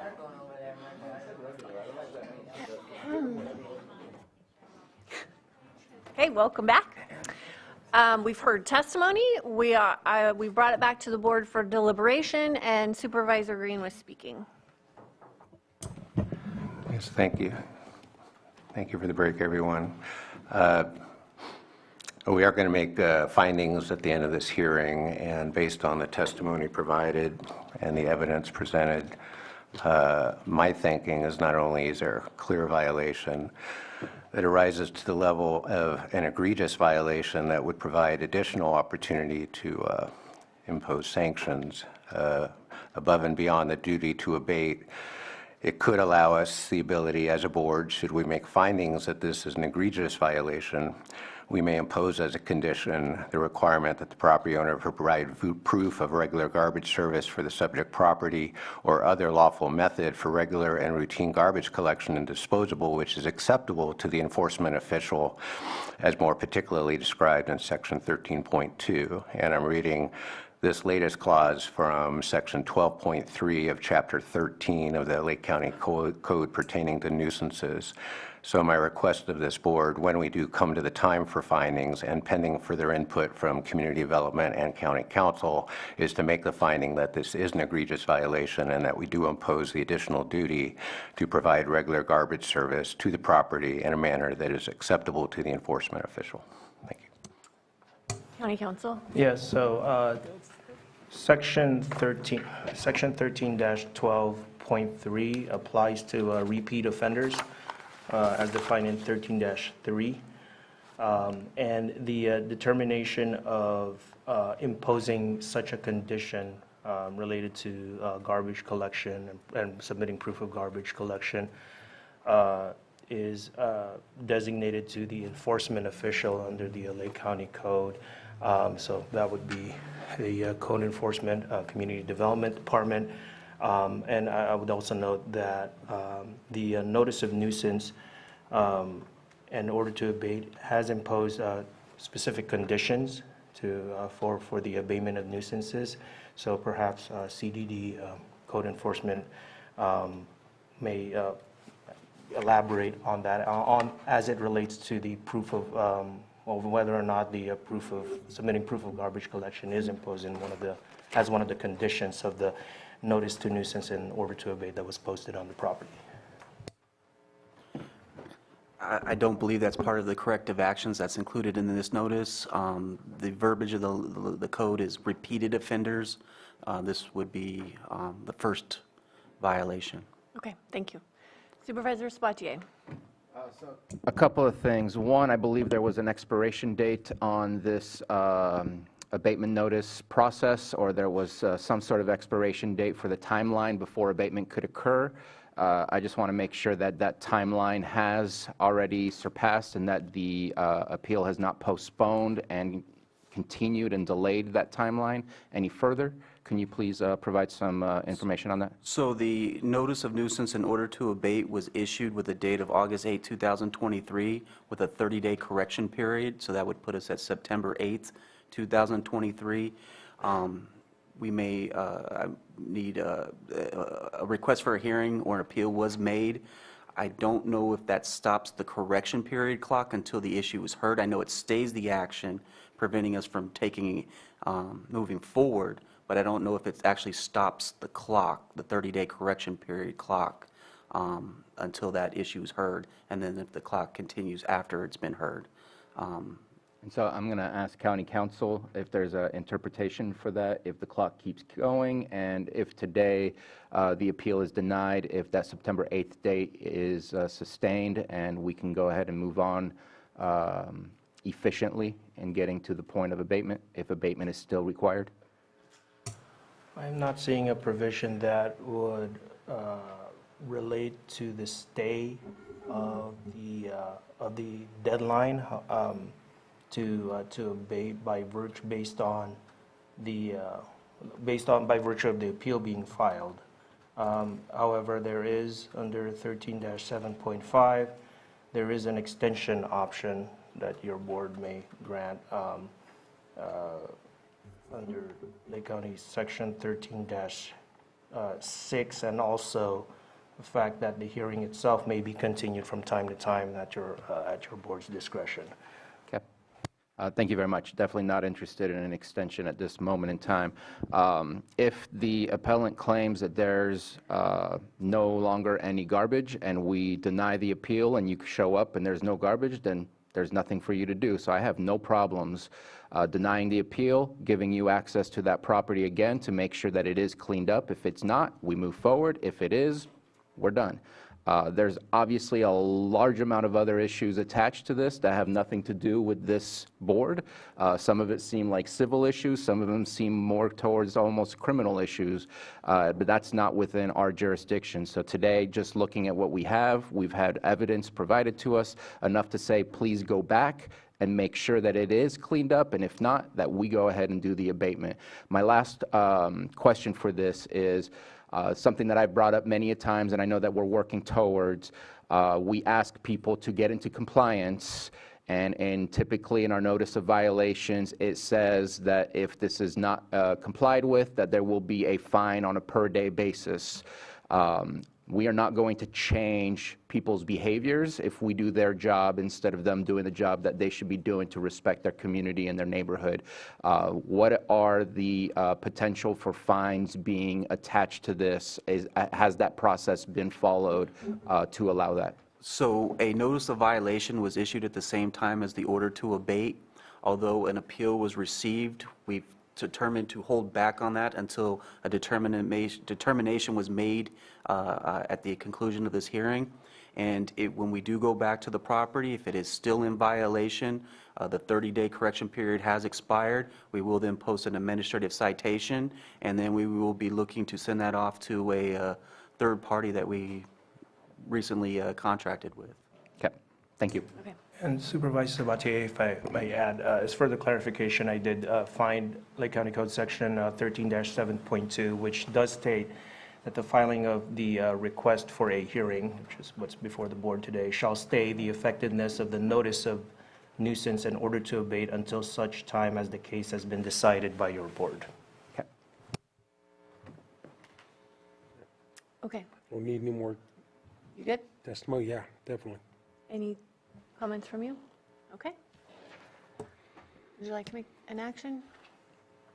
Yeah, I want to make clear, just for clarification, I know, Your microphone, it's on, but just a little. I want to make sure that Michael Green's questions were asked. So that would be a repeat offender about the garbage. That's my understanding, that it would have to be a repeat offender. So the way I would interpret that is that you were issued a violation on one instance, and I believe it's within a certain amount of a calendar year, I believe it is. And then if there is a second notice of violation order to abate issued, that would be the repeat instance. And then at that time, we could then try to compel or enforce or enact that provision of the code that requires garbage service. Okay. All right.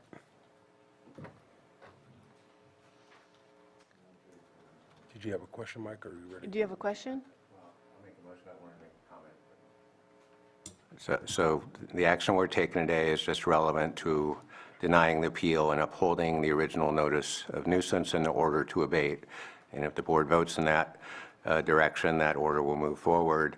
There are other provisions in the Lake County Code, which I've asked questions about, and Supervisor Sabatier asked questions about, one involving administrative penalties, that's fines, that would go on top of the order to abate. The other would be if there's a repeat violation, there can be a requirement imposed for mandatory garbage service. Both of those things are costs above and beyond the actual cost of abatement that is being proposed today. With that clarification, I move that we uphold the notice of nuisance in order to abate and direct staff to move forward with the abatement process. I'll second it. It would be helpful if the board would determine a fair period of time. Because it was stayed, typically the board will then say this needs to be abated within 2 weeks, within 30 days. And I'm going to ask Supervisor Simon for that. It is his district. Yeah. Well, we didn't have the discussion as the board, but it has already been stayed. The 8th was the deadline, correct? So I would say no longer than a week. 7 days. Or at least to begin the process, because the process might take a little bit longer, but something along those lines. Thank you. I agree with that. 7 days. So moved as amended by Vice Chair Simon. Second again. Yes, and I do re-second, yes. All in favor? Aye. Opposed? Okay. Motion passes. Thank you.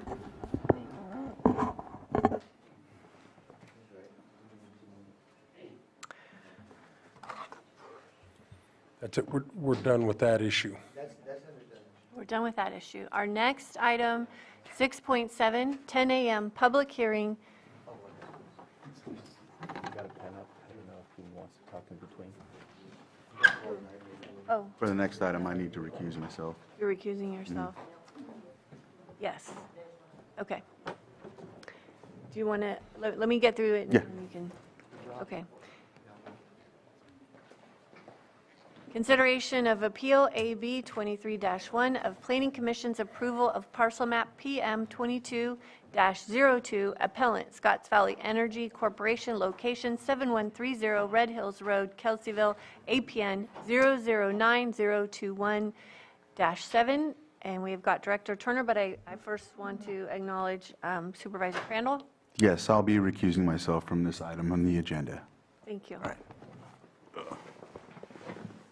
Okay, go ahead, Director Turner. Good morning.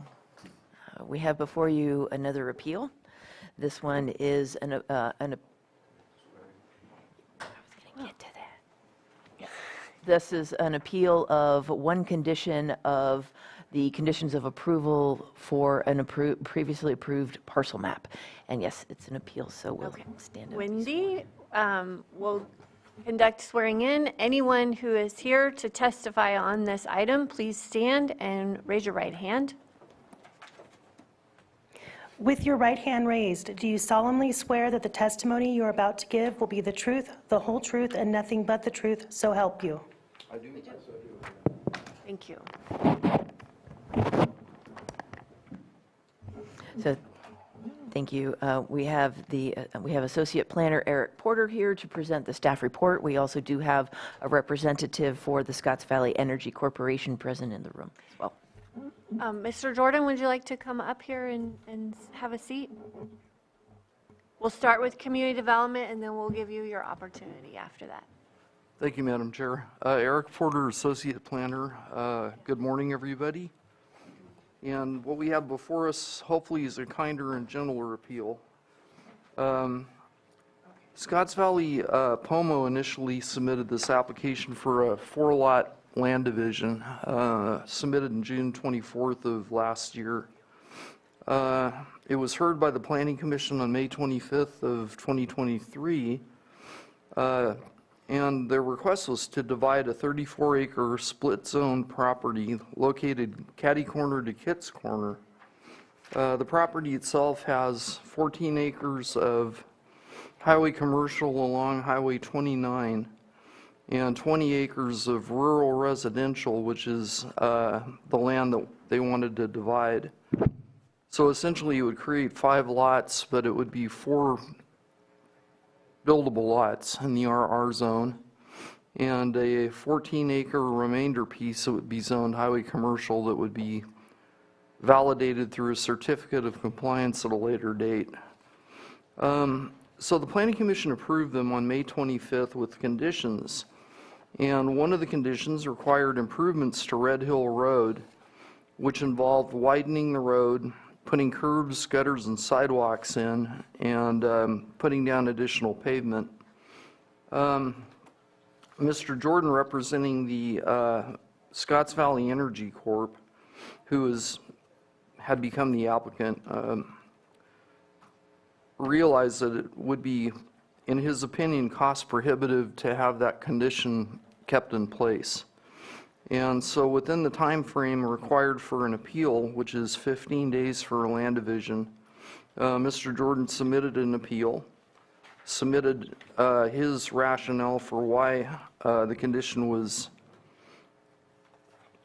onerous, I guess, and why it should not be considered. And so his request to you is going to be to remove condition number Roman numeral 3, subsection 4, which requires improvements to Red Hill Road. Our recommendation is that we deny the appeal, keep the Planning Commission's original approval decision with the original conditions. And with that, I can answer any questions that you might have. Okay, thank you. And now, Mr. Jordan, I'll give you your opportunity.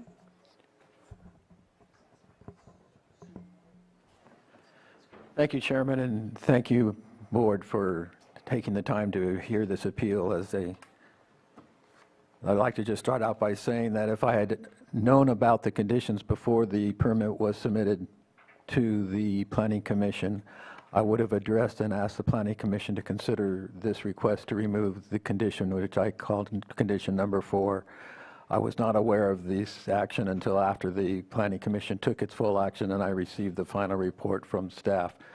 I'm not quite sure how I missed that, but that's the circumstances in which I came to conclusion that this particular condition seemed to be onerous, as Mr. Porter has indicated. As I understand in talking to the Director of Public Works, the condition applies to the whole boundary line of that section that would be involved in the parcel plan development, which again was the four sections of the rural residential area. The linear distance of that section is 1,668 feet based upon the surveyor and the maps that we are being prepared for the subdivision process or plan parcel map division process. According to what I've understood to be the case, that the road would be defined as an arterial road. Our arterial road needs to be a width of 36 feet just in the roadway pavement. The current arterial road is 22 feet, so there's an additional 7 feet of work. The work requires that additional statement, if it's an arterial road that I just found out, would be 30 feet wide from the center line, so there's an additional 11 feet from the center line that would need to be created for a total of 19 feet distance would have to be made into improvements. My calculations based upon what I submitted was a very quick, rough estimate based upon in order to get the appeal done, in order to be timely and not meet the time frame. I estimated a very high cost of square footage of the appeal, of the square footage to do construction work. I think I can justify that based upon the work that Caltrans is doing on Highway 29. Their cost per mile of renovation or road improvements of Highway 29 was $30 million. I'm 31% of one lane, and it would be 1/2 of one lane. And when I made my calculations, and my calculations came out to be about the same as theirs would have been, which would have been about $1.2 million that I would have to spend to do this renovation. When I realized that the extension has to take in consideration, as Mr. Porter has indicated, widening to put in sidewalks and curbs and things of that nature, you would be cutting into the property that we own. And if you've been on Red Hills Road, you realize that that property is slanted with a grade elevation difference of anywhere from 8 to 10 feet from the road base to the surface of the property. To get that 30-foot width that was required, you would have to cut into that property. That would require an additional drainage program, which is already, there is a small culvert, undeveloped culvert used for the water runoff during the rainy season. That would have to meet the program specifications. You would have to most likely put in a retaining wall to keep the whole area, to meet the widening of that area for the whole distance of 1,668 feet. So if you took that into consideration of 19 feet width expansion just on one side of the roadway, and I'm not quite clear if we would be responsible to do the other side of the roadway opposite our site, you'd be looking just at one side of about 31,000 square feet. the argument becomes, what is the cost of doing 31,000 square feet of roadway improvements? I believe the number is closer to $100 a square foot, but even taking it at $10 a square foot, it would be $331,000 additional cost to place on our property an additional 9 low-income housing units. That $331,000 is probably the most conservative estimate you're going to receive. We do not have a formal invoice. We've been working on trying to get a contractor out there to consider what that total cost would be, but I suspect the $300,000 range is not unreasonable to expect. It seems to be onerous when you consider that, again, all we're adding onto the property would be 9 low-income housing units. That's all that would be accepted. If you look at Red Hills Road and you look at comparability issues, the first one is that I'm not aware of any parcel map development where there is only 9 or fewer homes included in the additional or in the change or the amendment requiring such an increase in cost to expand a public right-of-way.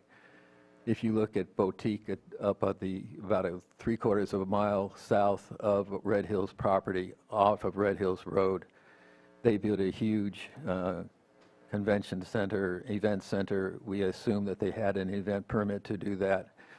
An event permit obviously generates tremendous traffic, but they have no requirement on their property to do any kind of road widening. And then if you look at Red Hills Road in its entirety, from its both terminuses at Highway 29 and Highway 175, it is a continuous 2-lane highway or 2-lane arterial road as it currently exists, and there's no improvements up and down the road. So when I look at the opportunities to make a deferral, it seems to me that deferrals number 1 and 2 would still be applicable. There are not 6 residencies abutting Red Hills Road, a 1/4 of a mile in either direction. It's mostly vineyards. There is 1 house that I've mentioned in my application south of the property across the street. And the other issue was improvements to Red Hills Road within a 1/4 of a mile at either direction, and none of that has been done on Red Hills Road either. So it seems to me that it's logical and fair to not expect us to widen the road for an area that would have very utility and usefulness relative to the rest of the world, unless there was some program or plan to actually widen all of Red Hills Road from the 2 terminuses that I just mentioned. And I think it's for those reasons that we're asking for the appeal to be upheld and not require us to actually renovate a public right-of-way. Okay, thank you. And I know we have Director De Leon in the Zoom room, but I want to make sure you are sworn in, and if you weren't, we can do that right now. Good morning, Board. Yes, I actually stood and raised my right hand. So if you'd rather do it again, I'd be happy to do that. Oh, thank you. We'll take your word. So I'm going to presume, is Mr. Jordan done with his testimony? Yes, Mr. De Leon, I am. Great. Well, I'd like to address a couple of things. First of all, some clarification I think is in order.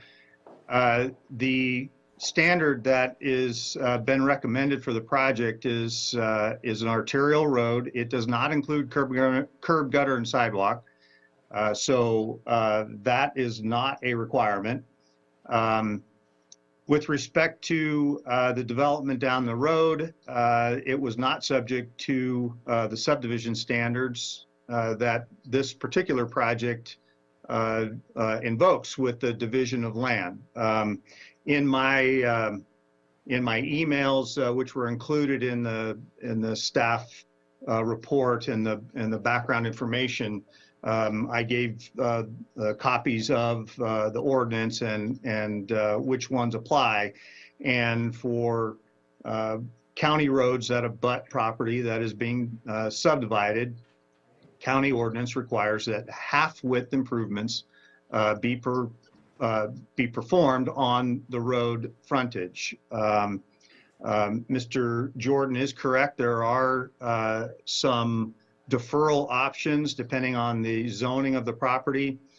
He correctly spelled out two of the three things with regard to improvements within certain areas or certain lengths of the property being developed. But the third item is the road commissioner needs to declare that the project does not have any impact. And my position has always been that the development of property and the addition of housing to include 9 potential homes on this piece of property is not insignificant. And therefore, I do not support the deferral. With respect to Mr. Jordan not knowing about the condition, those were our recommendations from the very beginning, and so I apologize that he did not understand what the requirement entailed. Certainly, we have a difference of opinion on the cost of improvements. Certainly, Caltrans's price per square foot includes basically new construction, and without a contractor's bid on the project, it's difficult to really know what the cost of the project is going to be. I don't want to muddy the water, but I will offer that Red Hills Road is included in the project that this board approved today for the design and reconstruction. Red Hills Road is included in that. And perhaps as an alternative to the tribe performing the half-width improvements, we could enter into a deferral agreement of some sort that they could make a contribution to their share of any improvements that we're going to do to Red Hills Road next year as part of our pavement rehabilitation project. And I would be willing to consider something in that regards. Again, not to muddy the water and to drop that on everyone, but I just was thinking about it as Mr. Jordan was making his presentation. So I'll be happy to try to answer any questions. And again, I apologize for putting out that last minute piece of information and something for you all to consider.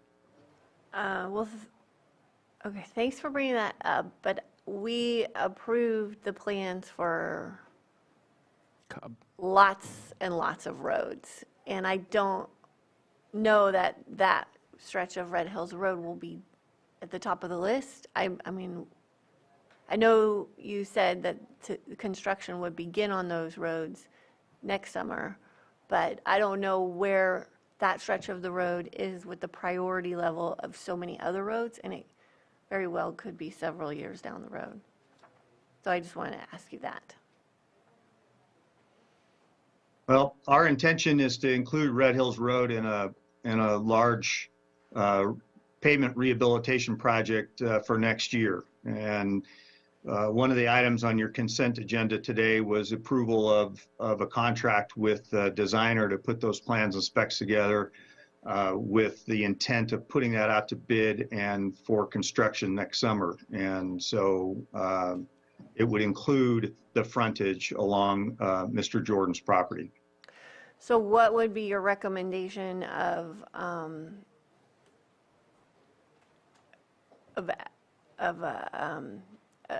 supporting that work? What kind of fraction, what cost share? So I think we need to know that right now if we're going to make this deferment. Well, I would probably suggest that in lieu of construction of improvements, that the tribe enter in an agreement with the County Public Works Department to pay their fair share of the cost of reconstruction of Red Hills Road along their frontage. We won't know that number, of course, until we bid the project and we know what that cost is going to be. But I can say with relative certainty that it's going to be a cheaper alternative for the Scotts Valley tribe because they will be avoiding the engineering costs and they're going to take advantage of certainly reduced unit prices because of the size of the project. Okay. Supervisor Green? Yeah, thank you. Been looking at the various parcel maps and I'm going to propose a solution, except I don't know if it's really a solution or a compromise. But if the concern is over the expansion being required along the entire western border of this parcel, number one, is that true? I don't know.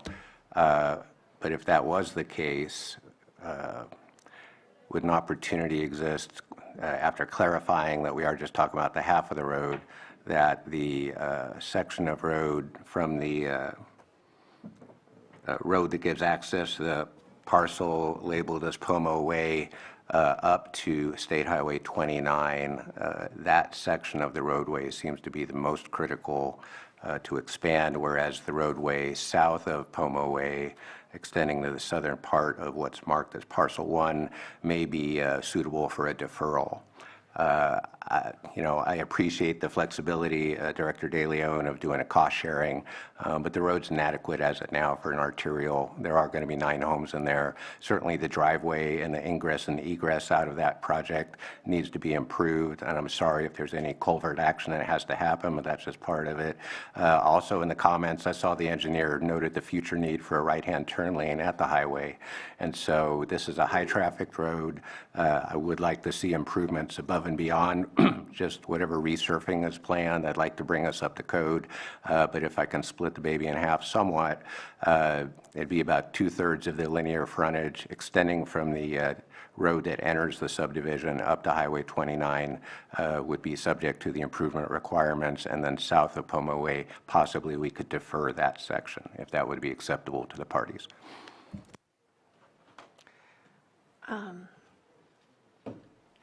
I think we need to stick with the recommendation. I think the question is whether or not we defer until the engineering plans are developed and do a cost share. I think we need to not redesign things on the fly. Supervisor Sabatier. So I don't believe that any of us are builders of roads. We have a road commissioner for that purpose. I believe that there is actually no choice given to or discretion given to the Board of Supervisors on relating to this topic. This is solely in the choice of the road commissioner. I also agree with what Director De Leon described. I'm looking at the conditions of approval. They were very maybe not specific in the sense of how many linear feet needed to be improved on the roadways, but they were definitely in the conditions of approvals, and there should be never any assumptions on what those things mean, and questions should be followed by the applicants. I think that we need to meet standards rather than looking at other areas and saying, well, it's not. I feel like we have kind of a deja vu with the previous appeal that we had, but look at this other property. We need to make sure that we meet standards so that we don't come up with another issue in the future, and this is us making this happen.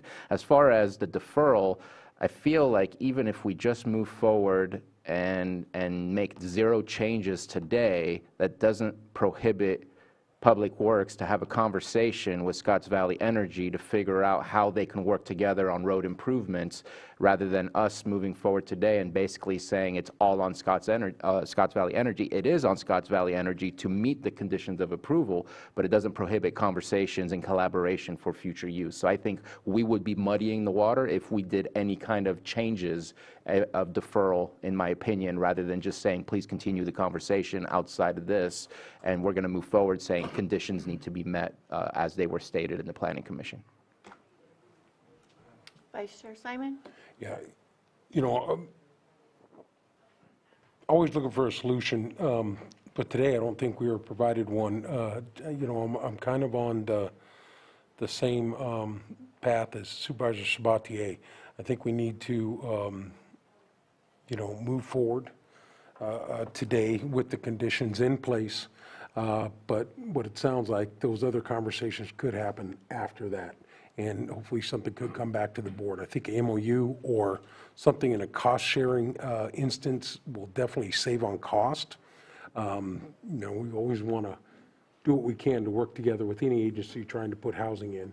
And it sounds like there's maybe a path forward there. So, but today, what we've been presented, I think, you know, I'm in the position that we'll need to move forward with the conditions as is, that were approved by the Planning Commission, and then hopefully we'll see that continuation of work happen between Scotts Valley Energy and our Public Works Department at the county. Supervisor Green? Yeah, I'm going to respectfully disagree. The whole reason we're here today is because we do have discretion, as described in the ordinance, to alter the conditions of approval or make the deferral, provided we make appropriate findings there. It'd be much easier to give that clarity today with the consideration of the board than throw this back and hope for some negotiated thing, because there ain't going to be much negotiation. Once we deny the appeal and lock these conditions in place, we can talk about phasing, and maybe that's something that could be talked about, but we can talk about phasing now too. The whole reason we're here is to bring forward a deferral request. Scotts Valley brought a request for the full deferral, but we think something less than that may be doable. Maybe the thing to do is defer to a date and time certain, allow them to meet and confer now so they can present a more fully realized compromise that would possibly have part of this roadway deferred and part of it not. But I think we're here today for the reason, and that is to impose the board's wisdom on what's happened here and not rely on some future negotiation. Okay, well, I agree that we don't really have a lot of discretion here. We have the standards. I think we have a path forward. There is an opportunity to do some collaboration on the project coming up. The plans that have been approved, I think there's going to be significant cost savings if you work with Public Works. But I agree that this should not be part of our decision today. Supervisor Sabatier. I just wanted to ask something. This is something that's been on my mind when reviewing this item over the weekend. Right now, we're just looking at a parcel map subdivision. We're not looking at what projects are happening on each individual parcel. We're just approving the conditions of approval based on the new subdivision maps, the parcel, whatever it is, sorry. I don't have the right terminology. But in my opinion, based on state law, there could be 12 units on each individual parcel that's built out for residences. So we're talking, because state law is allowing more and more regulations that can skip the permitting process, not the building permitting process, but the use permit or anything else. This is the opportunity to make sure we set things right so that when some of those parcels grow and get more development on there, it's prepared for that growth rather than really thinking with blinders that this is solely about 6 or 9 low-income homes. This could be a lot more in the future as we keep moving forward. That's always possible without giving us that new trigger to say, now we need the road improvements. Just kind of checking in if I'm correct on that mindset or not. I'm not sure about the specific number yet. Right now, we're going off of current state law, which would allow for a primary residence, an accessory dwelling unit, and a junior accessory dwelling unit, which is why we've been talking about the possible 9. But the development is not part of this project. Supervisor Sabatier is correct that the parcel map was approved, so the land subdivision was approved. If I could just add, after Director De Leon's input, I started taking a look at this condition, and it is rather restricted the way it is worded, because it says prior to the recording of the final map, the half width of Red Hills Road, a county-maintained road, shall be improved to conform to Lake Road Design and Construction Standard 200-A, minor arterial road.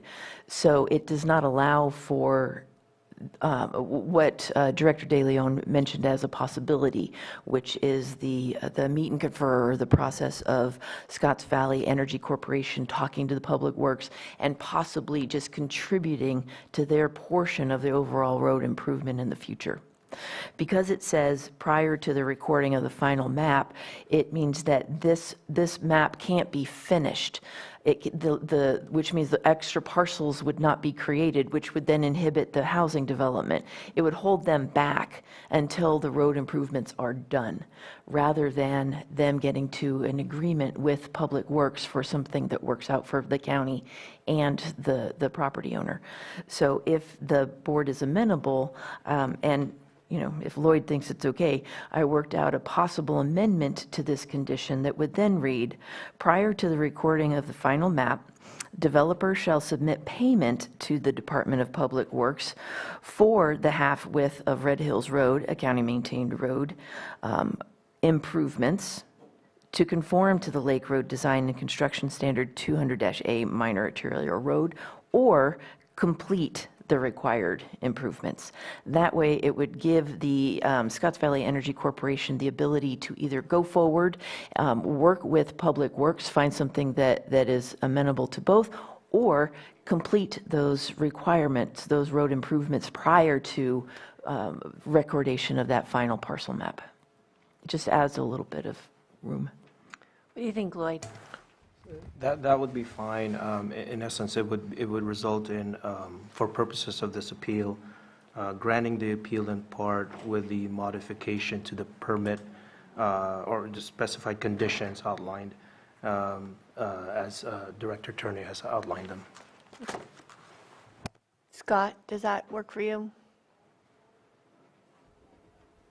Yeah, I don't have a problem with that. I didn't have a problem with Supervisor Sabatier's recommendation either, which effectively does the same thing, only now with Director Turner's suggestion that latitude to find an alternative way to accomplish the widening is put into the condition, as opposed to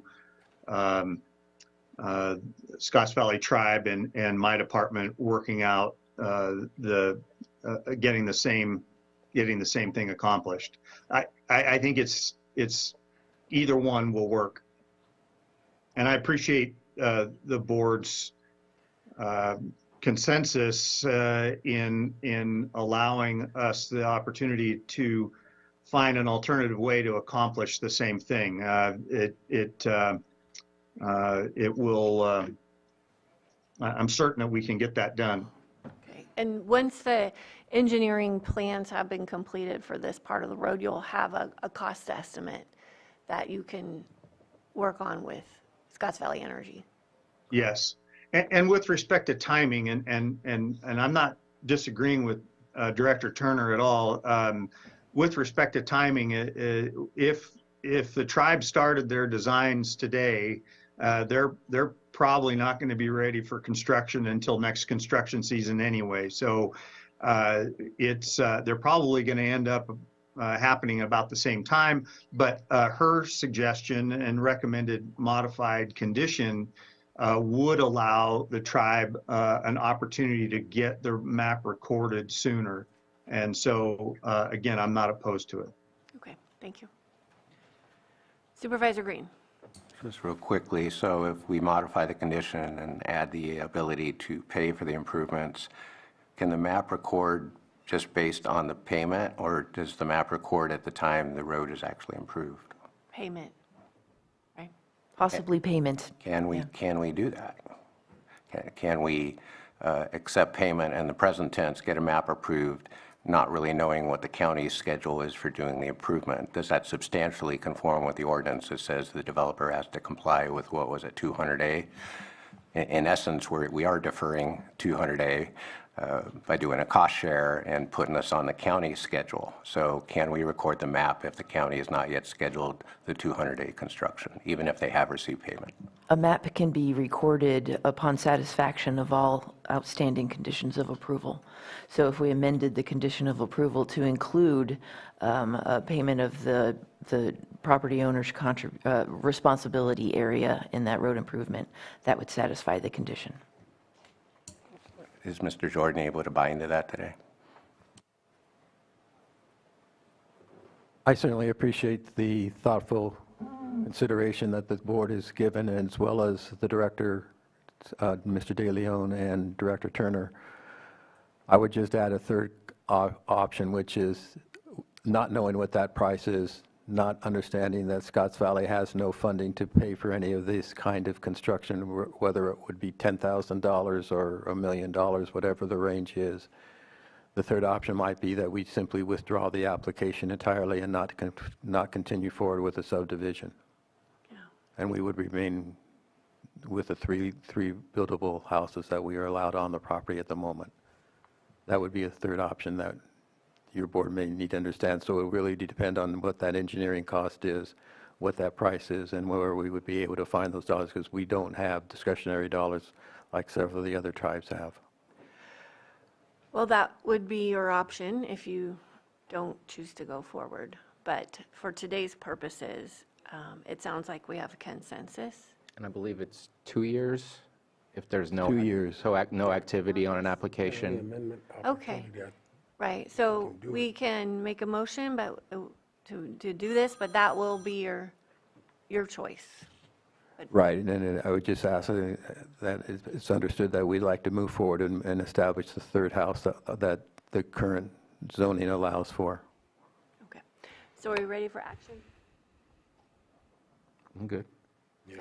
It's my district, so Vice Chair Simon, would you? Just one clarification. Is this a 4/5 vote that we'll need on this one? Just want to ask.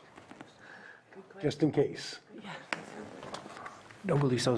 So the default would be a 3/5, a majority vote. All right, just thought I'd ask a question. And just as a soft reminder for the board, since this is a decision to either grant or deny the appeal, that specific identified grounds be made, mainly on the staff, on the recommendations made on the staff reports. That should be reflected in the board's motion. And I believe the sample motion language has been provided in the report. In report 1 here, let me see. I know, yeah. Real simple. All right. So we're going to, all right, move that the Board of Supervisors make an intended decision to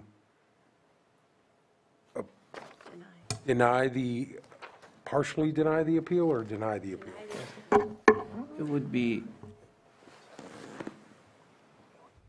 And how do you change something if you didn't? it would be to grant the appeal in part and modify the permit based on the amendments proposed by Director Turner, and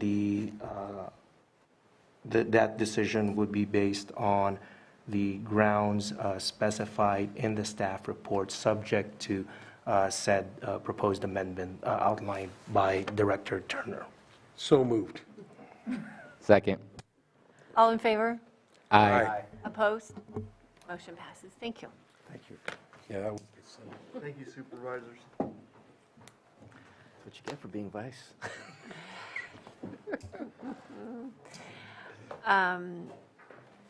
Got our 10:30 item. Let me go get. We're gonna take a 5-minute break and bring Supervisor Crandall back. Let Johanna know.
And county council just went also. This is off. Yep, she's running today. Okay, welcome back. 6.8, 10:30 a.m. Public hearing, consideration of draft ordinance amending Chapter 5 of the Lake County Code relating to permitting, agriculture exempt and temporary cannabis processing structures, and amending Chapter 27 of Lake County Code regarding mitigation fees, and amending Article 68 of the zoning code regarding definitions of temporary building types. Director Turner. Thank you, Director Turner, Community Development Director. I also have with me our Code Enforcement Manager, Andrew Amelung. No, I don't. Our Cannabis Program Manager, Andrew Amelung. Sorry. And also, I wanted to thank a couple members of our Cannabis Ordinance Task Force for joining us today. We have Rebecca Harper, who sits in the Farm Bureau chair, and Jennifer Smith, who represents LCCA? Correct. Yes, Lake County Cannabis Alliance. Alliance. The ordinance that the board gave us to take through review process has been well vetted at numerous meetings from the Cannabis Ordinance Task Force, as well as the Agricultural Advisory Committee and the Planning Commission. And to go over it in detail, as well as address any environmental analysis or results, I will turn it over to Andrew. Thank you. This is Andrew Amelung, the Cannabis Program Manager. As you know, this ordinance would primarily allow a path for our approved cultivators to pursue temporary processing structures. An additional aspect of it was covered for ag-exempt structures. However, I'm going to let my director speak to that as I wrap up towards the end. But the primary focus here is processing structures, temporary processing structures. The regulations included cover application requirements, setback requirements, allowable footprint size, slope requirements, electrical limitations, and inspection requirements, guidelines for the use of generators, as well as limitations on the duration of use. As you know, a little background, the resolution that started this process was approved on September 27, 2022 by the board, and then sent to the Cannabis Ordinance Task Force for review and recommendations. They reviewed it between October and January. The recommendations were then taken to the Agricultural Advisory Committee on February 27, 2023, and then to the Planning Commission on April 18, 2023. And then, as you probably remember, between April and May, it came to the board and was discussed extensively and continued as well a handful of times. And then ultimately, some of the aspects of the original ordinance were decoupled. Whereas some parts of it could be categorically exempt, those parts moved forward. The other parts were determined that they need to undergo a CEQA review, which we completed over the summer, and now we are returning with our findings. So the project setting was essentially triggered from an increase in demand in these temporary structures from our approved projects. For the most part, many of these approved projects included a permanent processing facility or structure.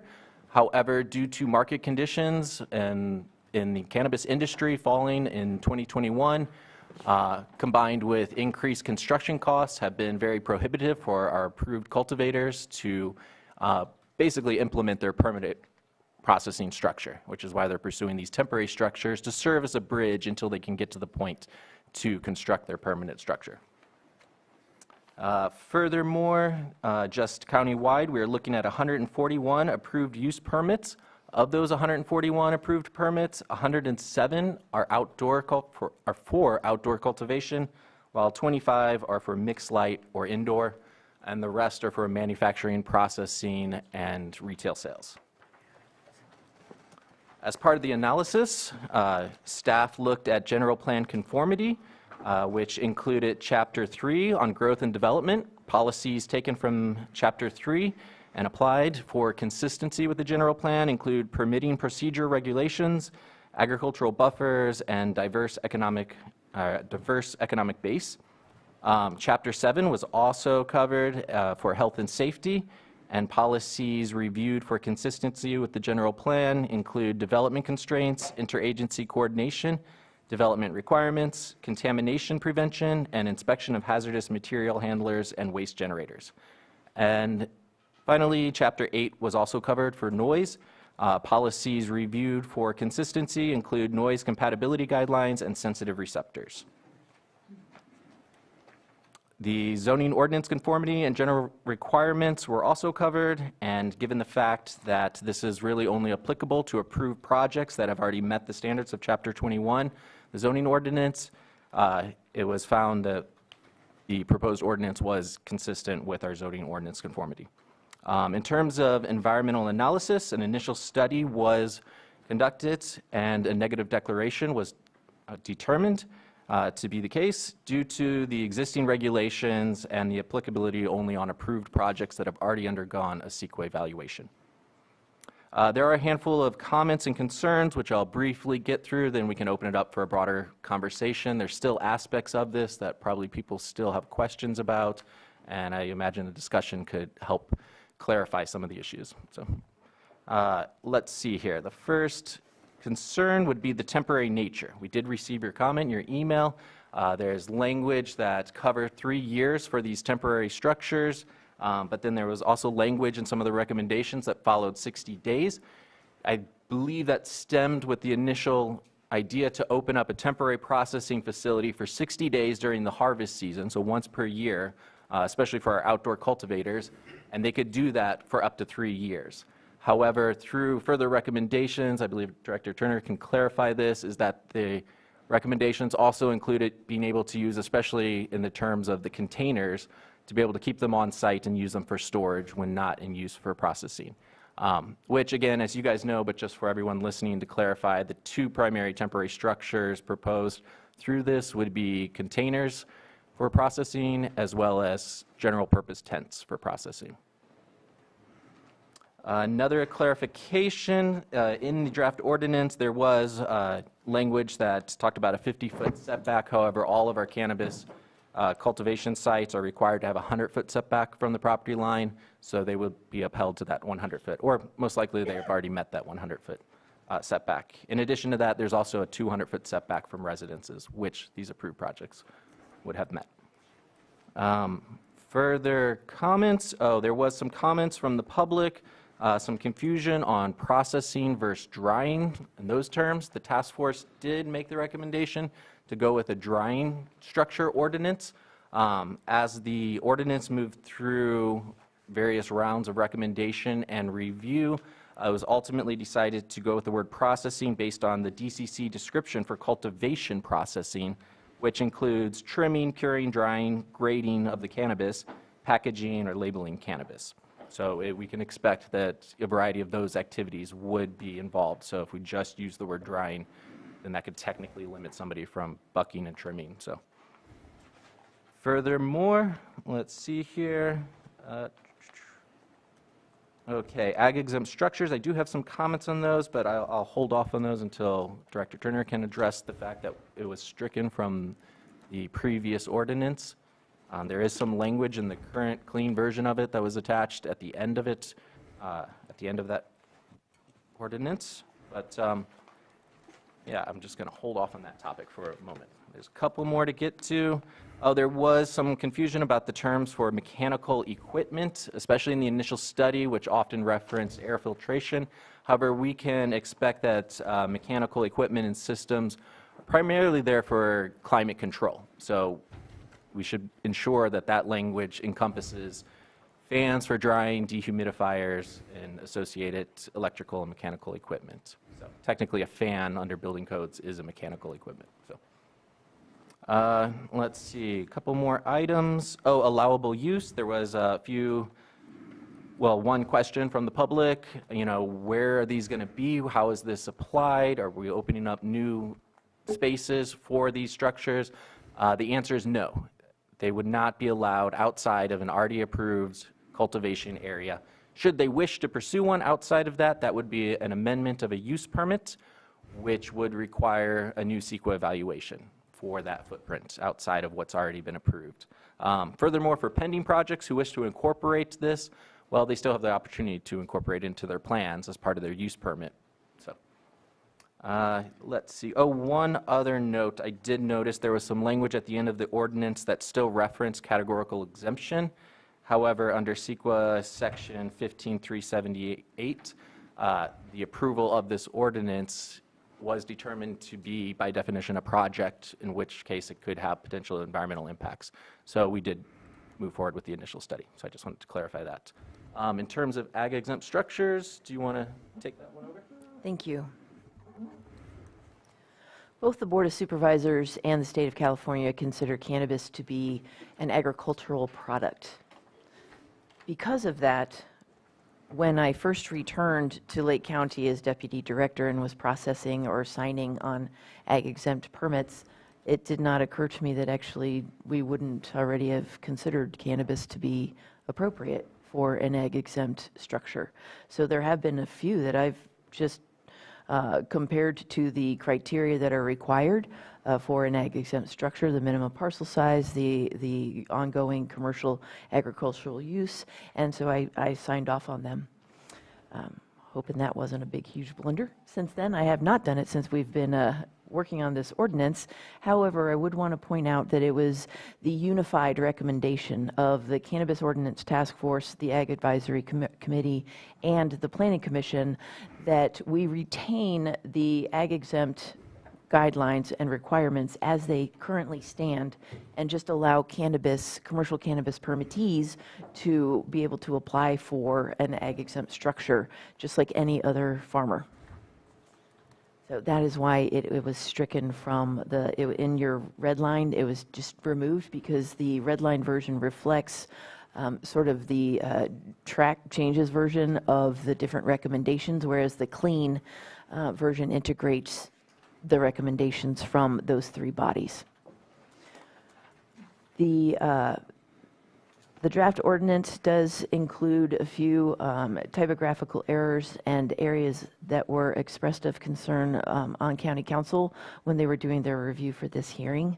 And so I would also defer to County Council regarding a few of the tweaks that need to be corrected to see if they actually count as substantive changes. If not, then the recommendation of this department is the approval of the CEQA analysis, our initial study by the board, as well as approving a first reading of this ordinance. Thank you. One further comment concerning your question about line 16, page 4, where it states shipping containers, it should state general purpose tents. So. Okay, thank you. You're talking about letter H?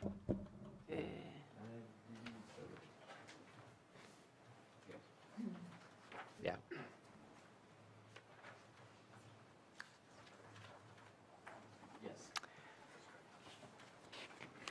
Okay, did you have anything to add, Lloyd?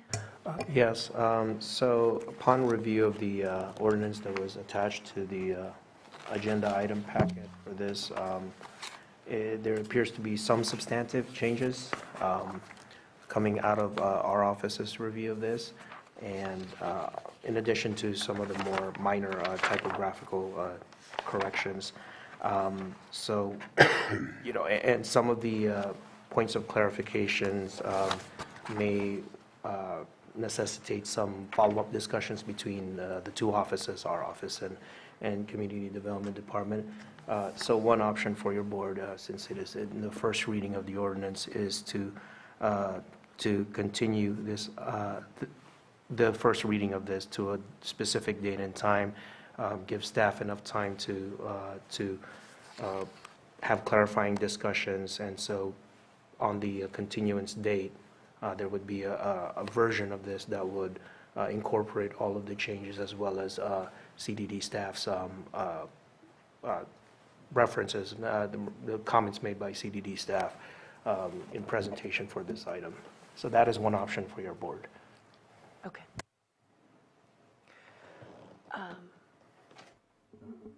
Supervisor Sabatier. A couple of questions. There's some differences in how I see shipping containers being done versus the general purpose tent. I know that I do see a maximum of 3 years on the shipping containers, but I don't see a maximum of 3 years for the general purpose tent. 2 years. I no more than 2 times, but is that too, like, it doesn't say 60 days out of the calendar year, so if you do some in October or November, you can do them again in January or February if you still need them, and then you're done. I'm just kind of, it's different language that's used rather than kind of a conforming language for both. And why 2 times rather than 3 times when one of them's 3 years and one of them's 2 years? Just kind of curious as the difference there. Yep, I think that was a question in my email as well. The discussion, and if the Cannabis Task Force members would like to chime in on this one, it's my remembrance that the discussion for keeping the shipping containers for an extended period of time was actually limited only to shipping containers and being able to use them for storage outside of that 3-year time. We had no such discussion regarding maintaining a temporary drying tent or a temporary tent over a 3-year period. So that's why the change was made only to that one. But I'll welcome any input from task force members.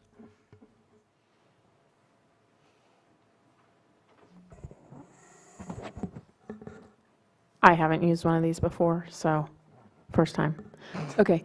Yeah, so I would just agree with Maria. I think that the reason there's a discrepancy, if you will, between that is just because of the more permanent nature of a shipping container as opposed to a tent.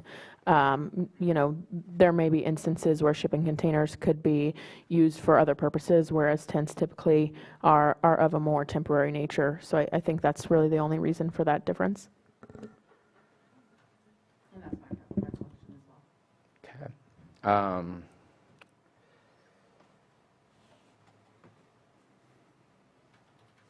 Just going through here. So just want to be clear that shipping containers, and I know there was a question that we received about power generators. Obviously, nothing prohibits anybody from using other alternative powers.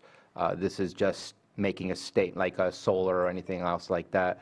This is solely saying that generators are available or allowed as long as you meet these criteria. I just wanted to clarify that. Yes. Additionally, there was conversation at the Cannabis Task Force level that did not make it into this ordinance, and the request was that generators be dealt with instead of sort of piecemealing and for separate uses, if the generators themselves, the regulations surrounding them, become more universal for all different uses. But since that didn't directly belong in this ordinance, it was set aside as a side recommendation. Okay. And then the reason I brought up the power issue is we are changing the ag exempt description in our fire mitigation fees and saying that if there's power attached, that fire mitigation fees will be due. I just want to make sure I'm reading that correctly. The use of electrical in an ag exempt structure does require a building permit for the electrical. That is where the fire districts would be notified of that. Okay. I just wanted to make sure and clarify on that. Then there was a statement by Mr. Amelong that it's processing, not drying, but yet the title is dry shed. Do we need to say processing shed? Does that matter? Just kind of curious, since it seems very specific about the activity in the title. Should say process. I can speak to that. Yes, I would prefer to use the term processing. Okay. I just wasn't sure if it was changed already or if you were asking us to make that amendment on what was already provided to us. Yes, I understand.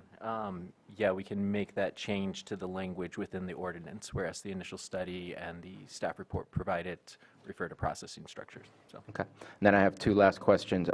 One of the things that I know was submitted originally to the group to review, and I'm not going to argue it right now, but I just want to make sure that it's put out there. We are approving farms that are between 10 and 5 acres right now for up to like 10,000 square feet or whatever it is that the maximum square footage is for cannabis farms. And I know that the ag exempt, I believe, starts at 10 acres. And so we may have farms that do not have access to that. Have we heard from those farms about the unavailability of accessing an ag exempt structure such as a container or a general purpose tent? Well, I think one thing to keep in mind is that the recommendation would be 10% of the canopy area would be the limitation for the processing structures, whether tents or containers or ag exempt structures combined, a variety of those. Keep in mind that for outdoor cultivation, there's a 20-to-1 ratio. For 1 acre of cannabis canopy, you need 20 acres within your parcel.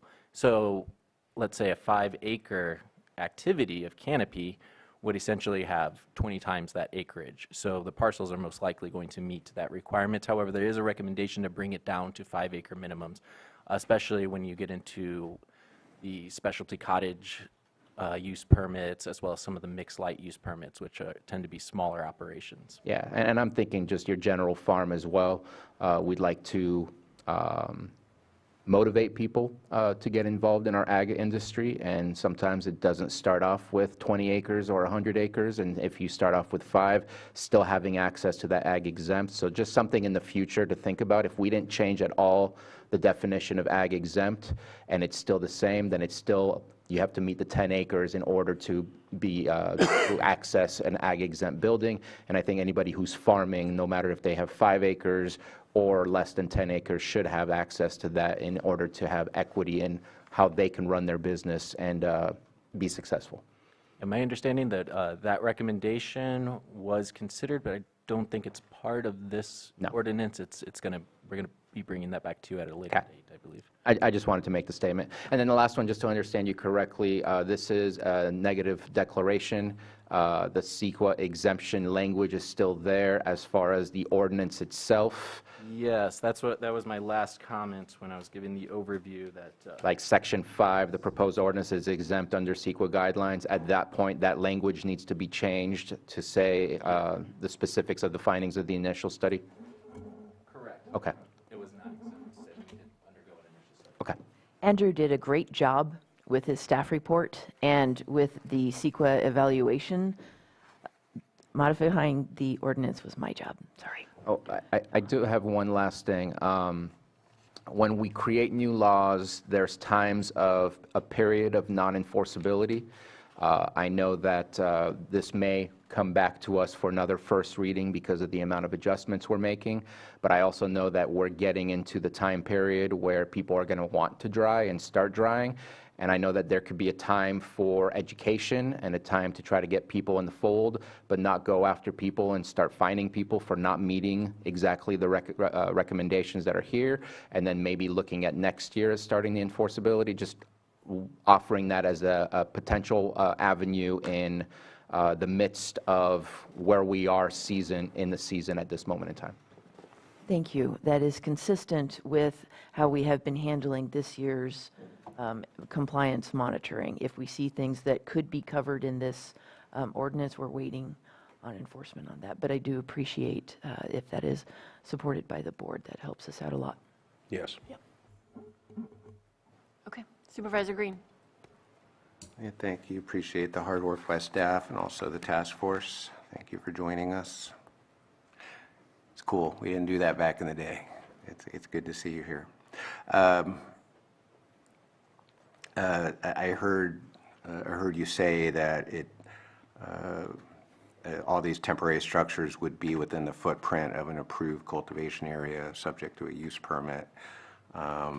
But this language doesn't expressly say that, and one reason there may be confusion is it does call out some setbacks, but not all of the setbacks in our original commercial ordinance. So if we're going to put the requirement that it has to be within an approved cultivation area, then that should probably be made an express requirement, if only because it is going to support the neg deck on the initial study, that any of the temporary structures described in this ordinance will be within a previously approved cultivation area that was subject to CEQA review, and that the temporary use will not negate the findings made on that approved use.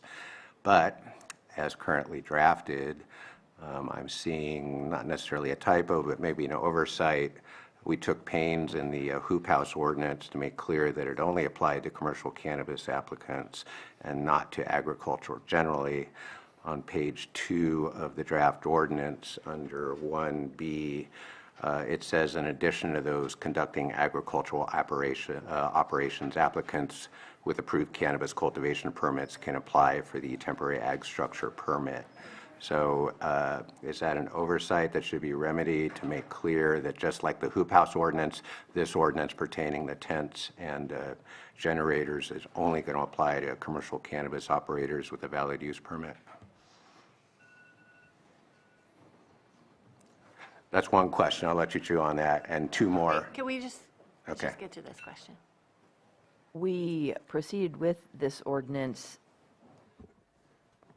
in regards specific to cannabis processing. And I think that's correct. And in that case, I would suggest that introductory clause in that paragraph be stricken.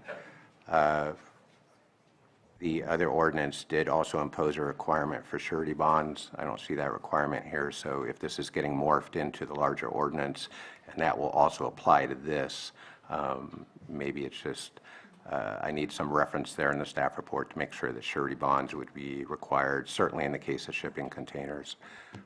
And my last thing, I do agree with the comment, we should probably take a look at generators generally.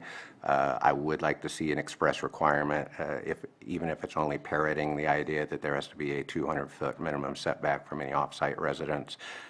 We may need to repeat that idea. And if I were to go above and beyond where we are currently with the commercial ordinance, I'd suggest a requirement of a sound muffling enclosure around any generator that's used for continuous purposes.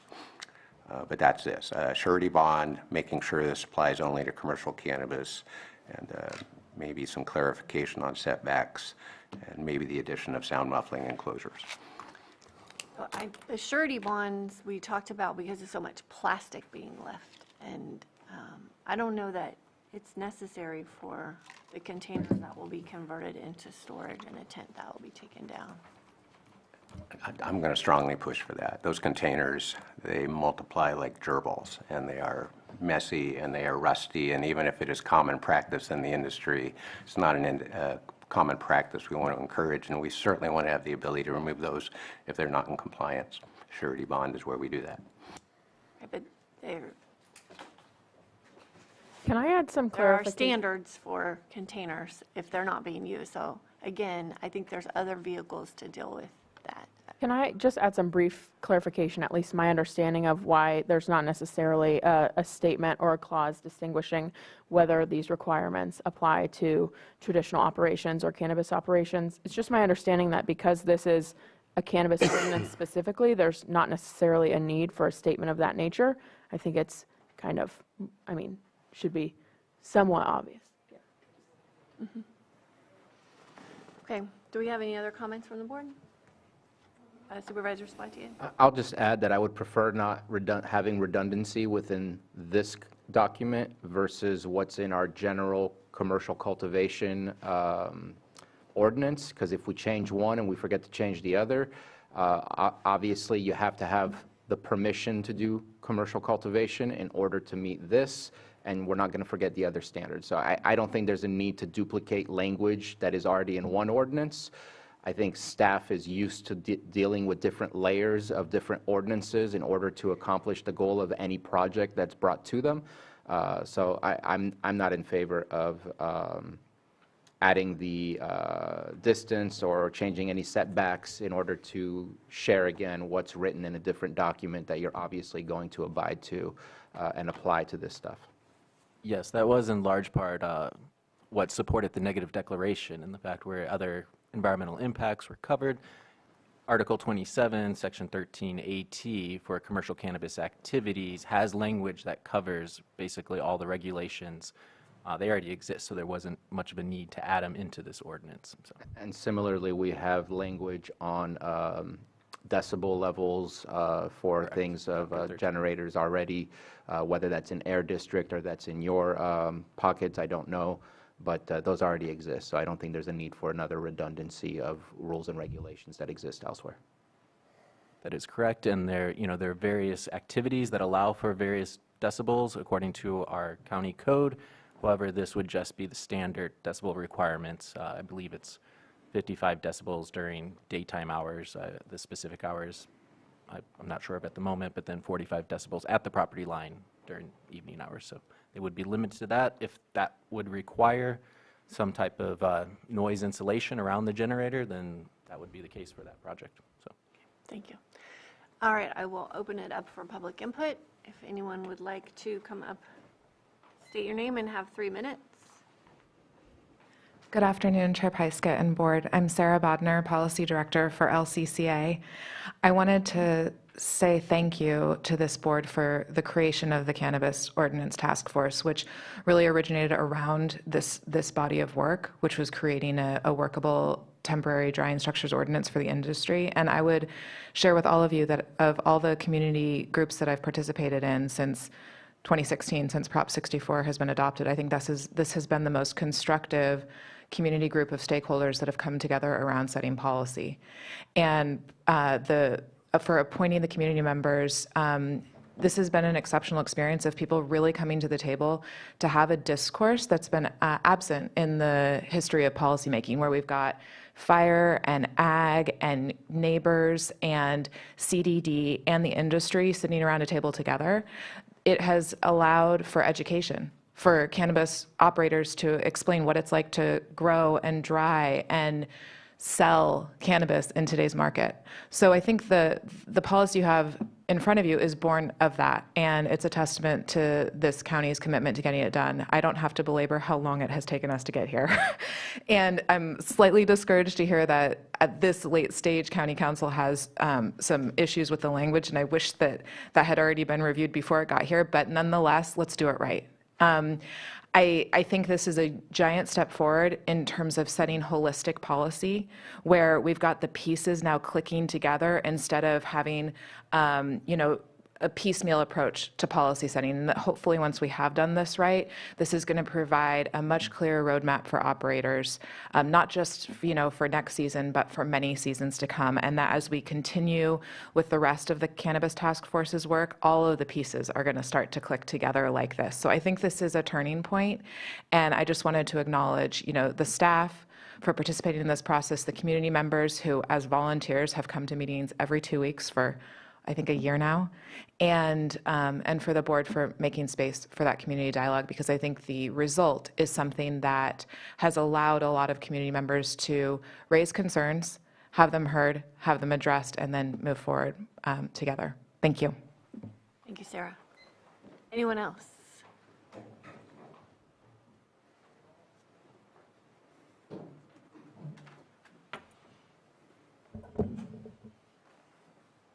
Michael Wagner, thank you everybody for seeing this stuff come forward. It's been a long road to get here.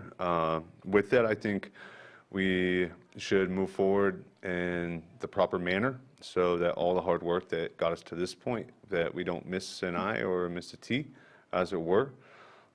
So with that, I wanted to point out a couple of things that I think might be something just to take a note of, since it does seem like there are some consistencies that we want to make sure do or wind up in that policy that you guys are working on. So one of the things that I noticed is exits are no more than 20 feet from any point in the structure. I'm not sure why or how that got in there as a specific amount, but I just don't know what 20 feet would have to do with the use of the structure. I do understand there needing to be an equivalency or some kind of measurement that's used for safety standards. I don't know that 20 feet is the correct amount, but I think it's something we should take note of, because these rules that you guys are making turn into functional, real things that people are building. So thinking of how that gets applied or is looked at ultimately turns into dollars that people are going to spend. So it's just a point. It also, we've talked a little bit about shipping containers, but the other half of this is drying tents in general. And specifically, the requirement for it to have a dirt floor.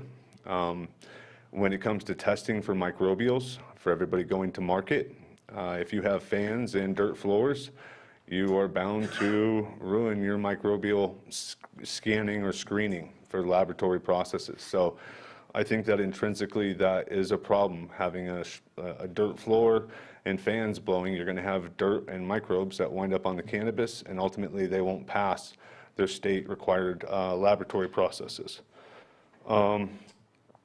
The generators, which I really appreciate that that's been noted, because that is a nice alternative or something that people can use. It says Tier 4 is highly recommended. I might think that it should say is required, just for point of reason. The language around heavy fire-resistant canvas material is kind of an open-ended bit of language that I'd like to see either a specific to the type of material that it has to be, just so that people don't waste their money or their time and going and putting up something that ultimately the county doesn't see it as fitting that requirement, because the requirement is kind of open. Thank you. Your time's up. Thank you. Do we have anyone else in the chambers? Do we have anyone in the Zoom room? We've got some hands up. We'll start with Nara. You can unmute and have 3 minutes.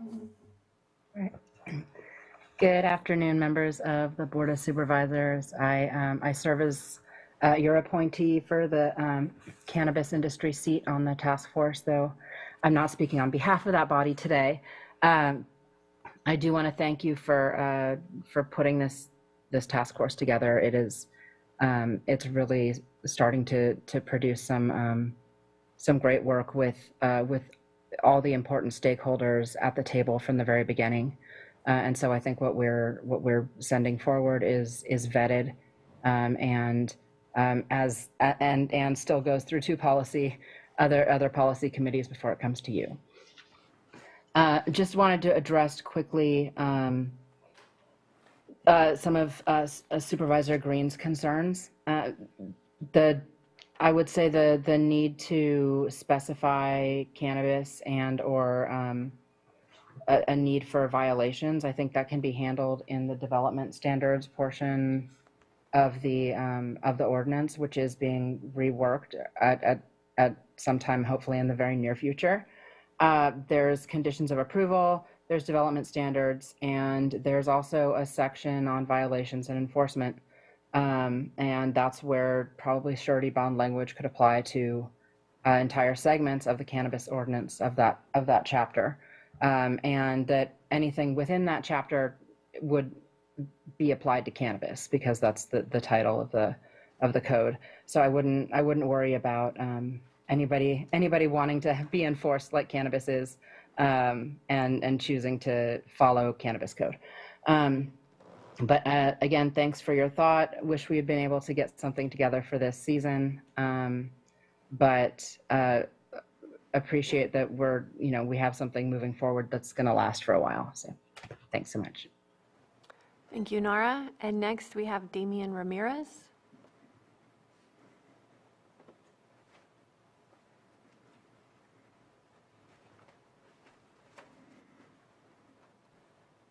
Hello, thank you for your time, Board of Supervisors. This is Damian Ramirez here. Looks like there's been a lot of progress done, and I appreciate all the hard work from everyone involved. The task force has been a wonderful step in the right direction. A couple things that just come out to me. I am a little concerned with the language when it comes to the mechanical installations being prohibited except for odor control systems. There's a couple essential items for an effective drying structure. You would need dehumidifiers, you would need fans, you would potentially need heaters or air conditioning. So if we're doing this to help the industry process their product properly, we probably need to allow them to have the proper tools to do that. I'm sure that shouldn't be too difficult since these are going to be under inspections and standard permits for electrical installations. So just wanted to make note of that. Just a brief response to Mr. Wagner's comment on Tier 4F required. Doesn't seem to make too much sense. You need to comply with the applicable air toxic control measures. So what those are, what the requirements are, it kind of speaks for itself there. If the county wants to recommend something, I guess that's they're well in their ability to do that. And the generators is just, I just want to thank you for including them in here. You know, when the cannabis exclusionary map was drawn up, it's put a lot of farms in very remote locations without traditional, you know, access to traditional electricity. So I appreciate that in there. That is imperative for a lot of operators within the county. And other than that, I just want to once again thank you all very much. Okay, thank you, Damien. Okay, if we have no further public comment, I will bring it back to the board. It sounds like we need to continue this. Need a motion? Oh, I'm sorry. Supervisor Spatier. I just wanted to respond to some of the comments. I know that I worked on the original resolution and ordinance that was sent to the group. Appreciate the work that's been done to bring it back to us in this shape and form. But I know that the 20 feet came from our building inspector. I don't know if that's a specific standard, but I wouldn't know any better than to just have faith in our building inspector to know what the fire code is and that 20 feet is the accurate amount. And the Tier 4F comes directly from a quoted portion of an email from our Air Quality District Chief Officer, Doug Gearhart, who provided that for us to put inside the ordinance itself. So I think it makes perfect sense. I did want to bring up one thing. We did receive an email with a comment about sorry, it seems picky, but at the same time, it does make sense. The color of the general purpose tents. Is it possible to make a request for something that's a little bit more on the natural side of colors than something that would stand out? And I don't know. There was obviously an issue within a community where the tents were a little bit more obvious than they would have liked it to be. And so just curious if that's something that we can place in there, or if there's already other regulations that can be utilized for that. We do not have other regulations. That would come under more like design guidelines, which we don't do for this sort of thing. But should it be the will of the board, that would be one of the amendments we would work on before we bring it back to you at the next hearing. I'm not in favor of that. Okay. I think it's. And furthermore, these projects are approved and they've undergone Right. aesthetic review under a previous initial study, so that changes in impact from the permanent structure to the temporary structure most likely will not be significant. Furthermore, also just a note on generators at the state level, according to DCC, larger industrial and commercial type generators of 50 horsepower or more are allowed as a regular use. However, smaller consumer type generators less than 50 horsepower are only allowed as emergency use only, or potentially limited use, which is less than 80 hours or less. So on the state level, they're going to be required to have more of the industrial level generators that are more efficient and less impactful. Thank you. So I have one last question. For applicants who applied a long time ago and didn't have dry sheds, whether temporary or not, within their site plan, is that going to, can you come back and let us know when you come back next week, hopefully, to let us know what that process is? Do they need to update their application? Is it just a layer on top where it's not a full update of their original application? Just so people are aware of what that process might actually entail. Versus those that have already added a dry shed within their application that was approved by the Planning Commission. I just think it'd be nice for everybody to know their pathway and avenues that they need to follow. feel like I have an answer for that, but I'll hold off, and yes, we will look at it. Okay, thank you. Rebecca? Yeah, I just wanted to say one thing. The Cannabis Ordinance Task Force welcomes all public comments.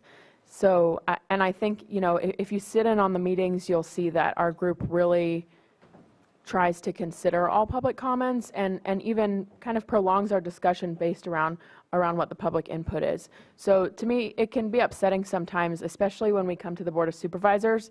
The comments we hear are usually from people who do not participate in that opportunity.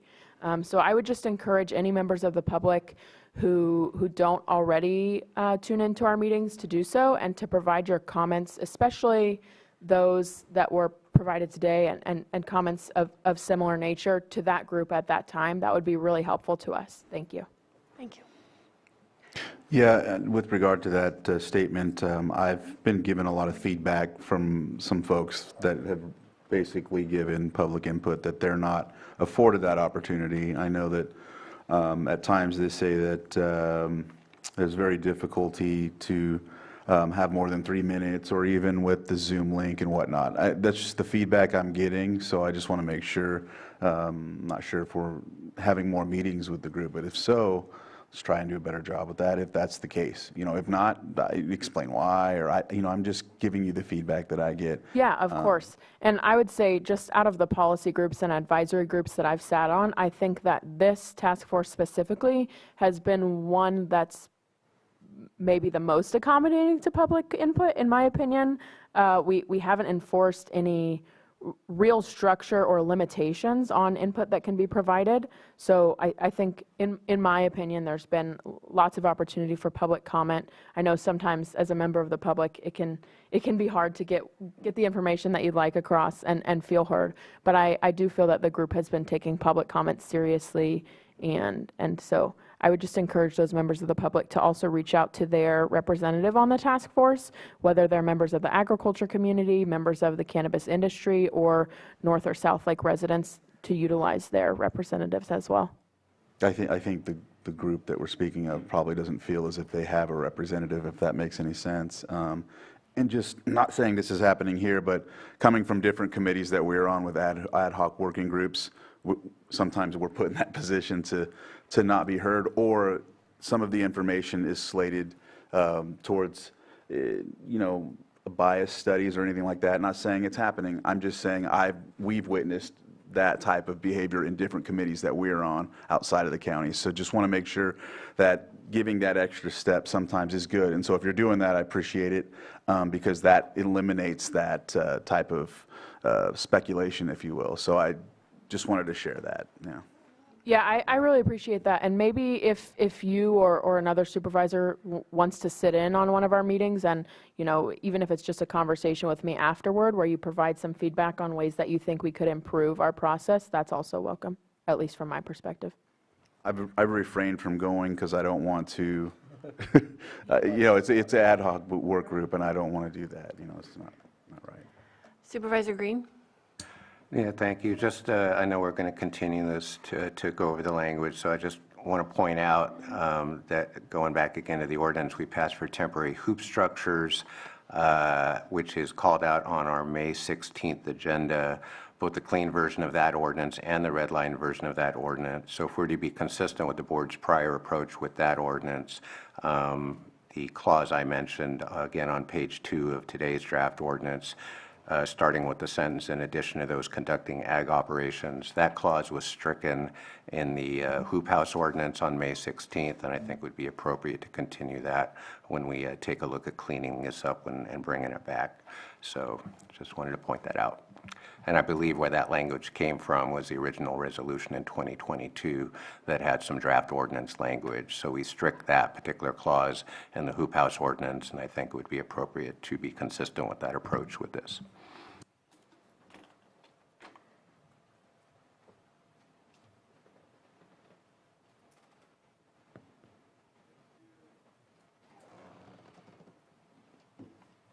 My personal opinion is, if by chance somebody not doing cannabis cultivation would like a temporary building for a moment, this allows them to do so.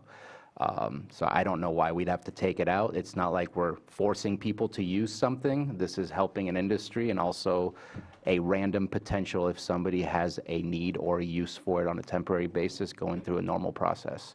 I don't think this restricts the ag industry if we leave those words behind, and it just leaves a potential opportunity. If there's a fire, if there's another natural event that puts them in a position where they need something temporarily, this is right here. And we had that discussion in May, and as was stated then, and we can repeat today, ag industry very clearly did not want the hoop house ordinance to be applicable in any way to traditional agricultural operations. We respected that input in May, and I happen to agree. You know, if somebody else in a non-cannabis thing thinks they can do this, there's nothing in the county code actually that prohibits them from using tents or shipping containers right now. The original ordinance passed in May took the then recommendations of the ag industry that they didn't want any part of it. And unless that input has changed on this, then they probably don't want any part of this ordinance either. I'm just going to ask, is there consensus on Yes. Supervisor Green's request? Oh, no, I thought you meant to move till next week. Okay, so there's no consensus on that request. If I may? Yes. One of the reasons for the difference is the hoop houses felt like a restriction to the ag industry for things they already use. Here, this is not something that exists, it's new. And so this would not create a restriction without going through their process. So this is why I think it's perfectly fine to move forward as is. When is this time certain? 11 o'clock on the 26th. Who would like to make the motion? Vice Chair Simon. Yep, I'd like to move this item to September 26th at 11 a.m. And for a time certain. And just for added clarification, that would be the first reading of this ordinance. Oh. I'd like to move the first reading of this ordinance to September 26th at 11 a.m. Second. All in favor? Aye. Opposed? Motion passes. All right, we are just about at 12:30, so we will be taking a 1-hour lunch break, coming back at 1:30 for our next timed item Thank you. for our public hearing, recommended budget. See everybody in an hour.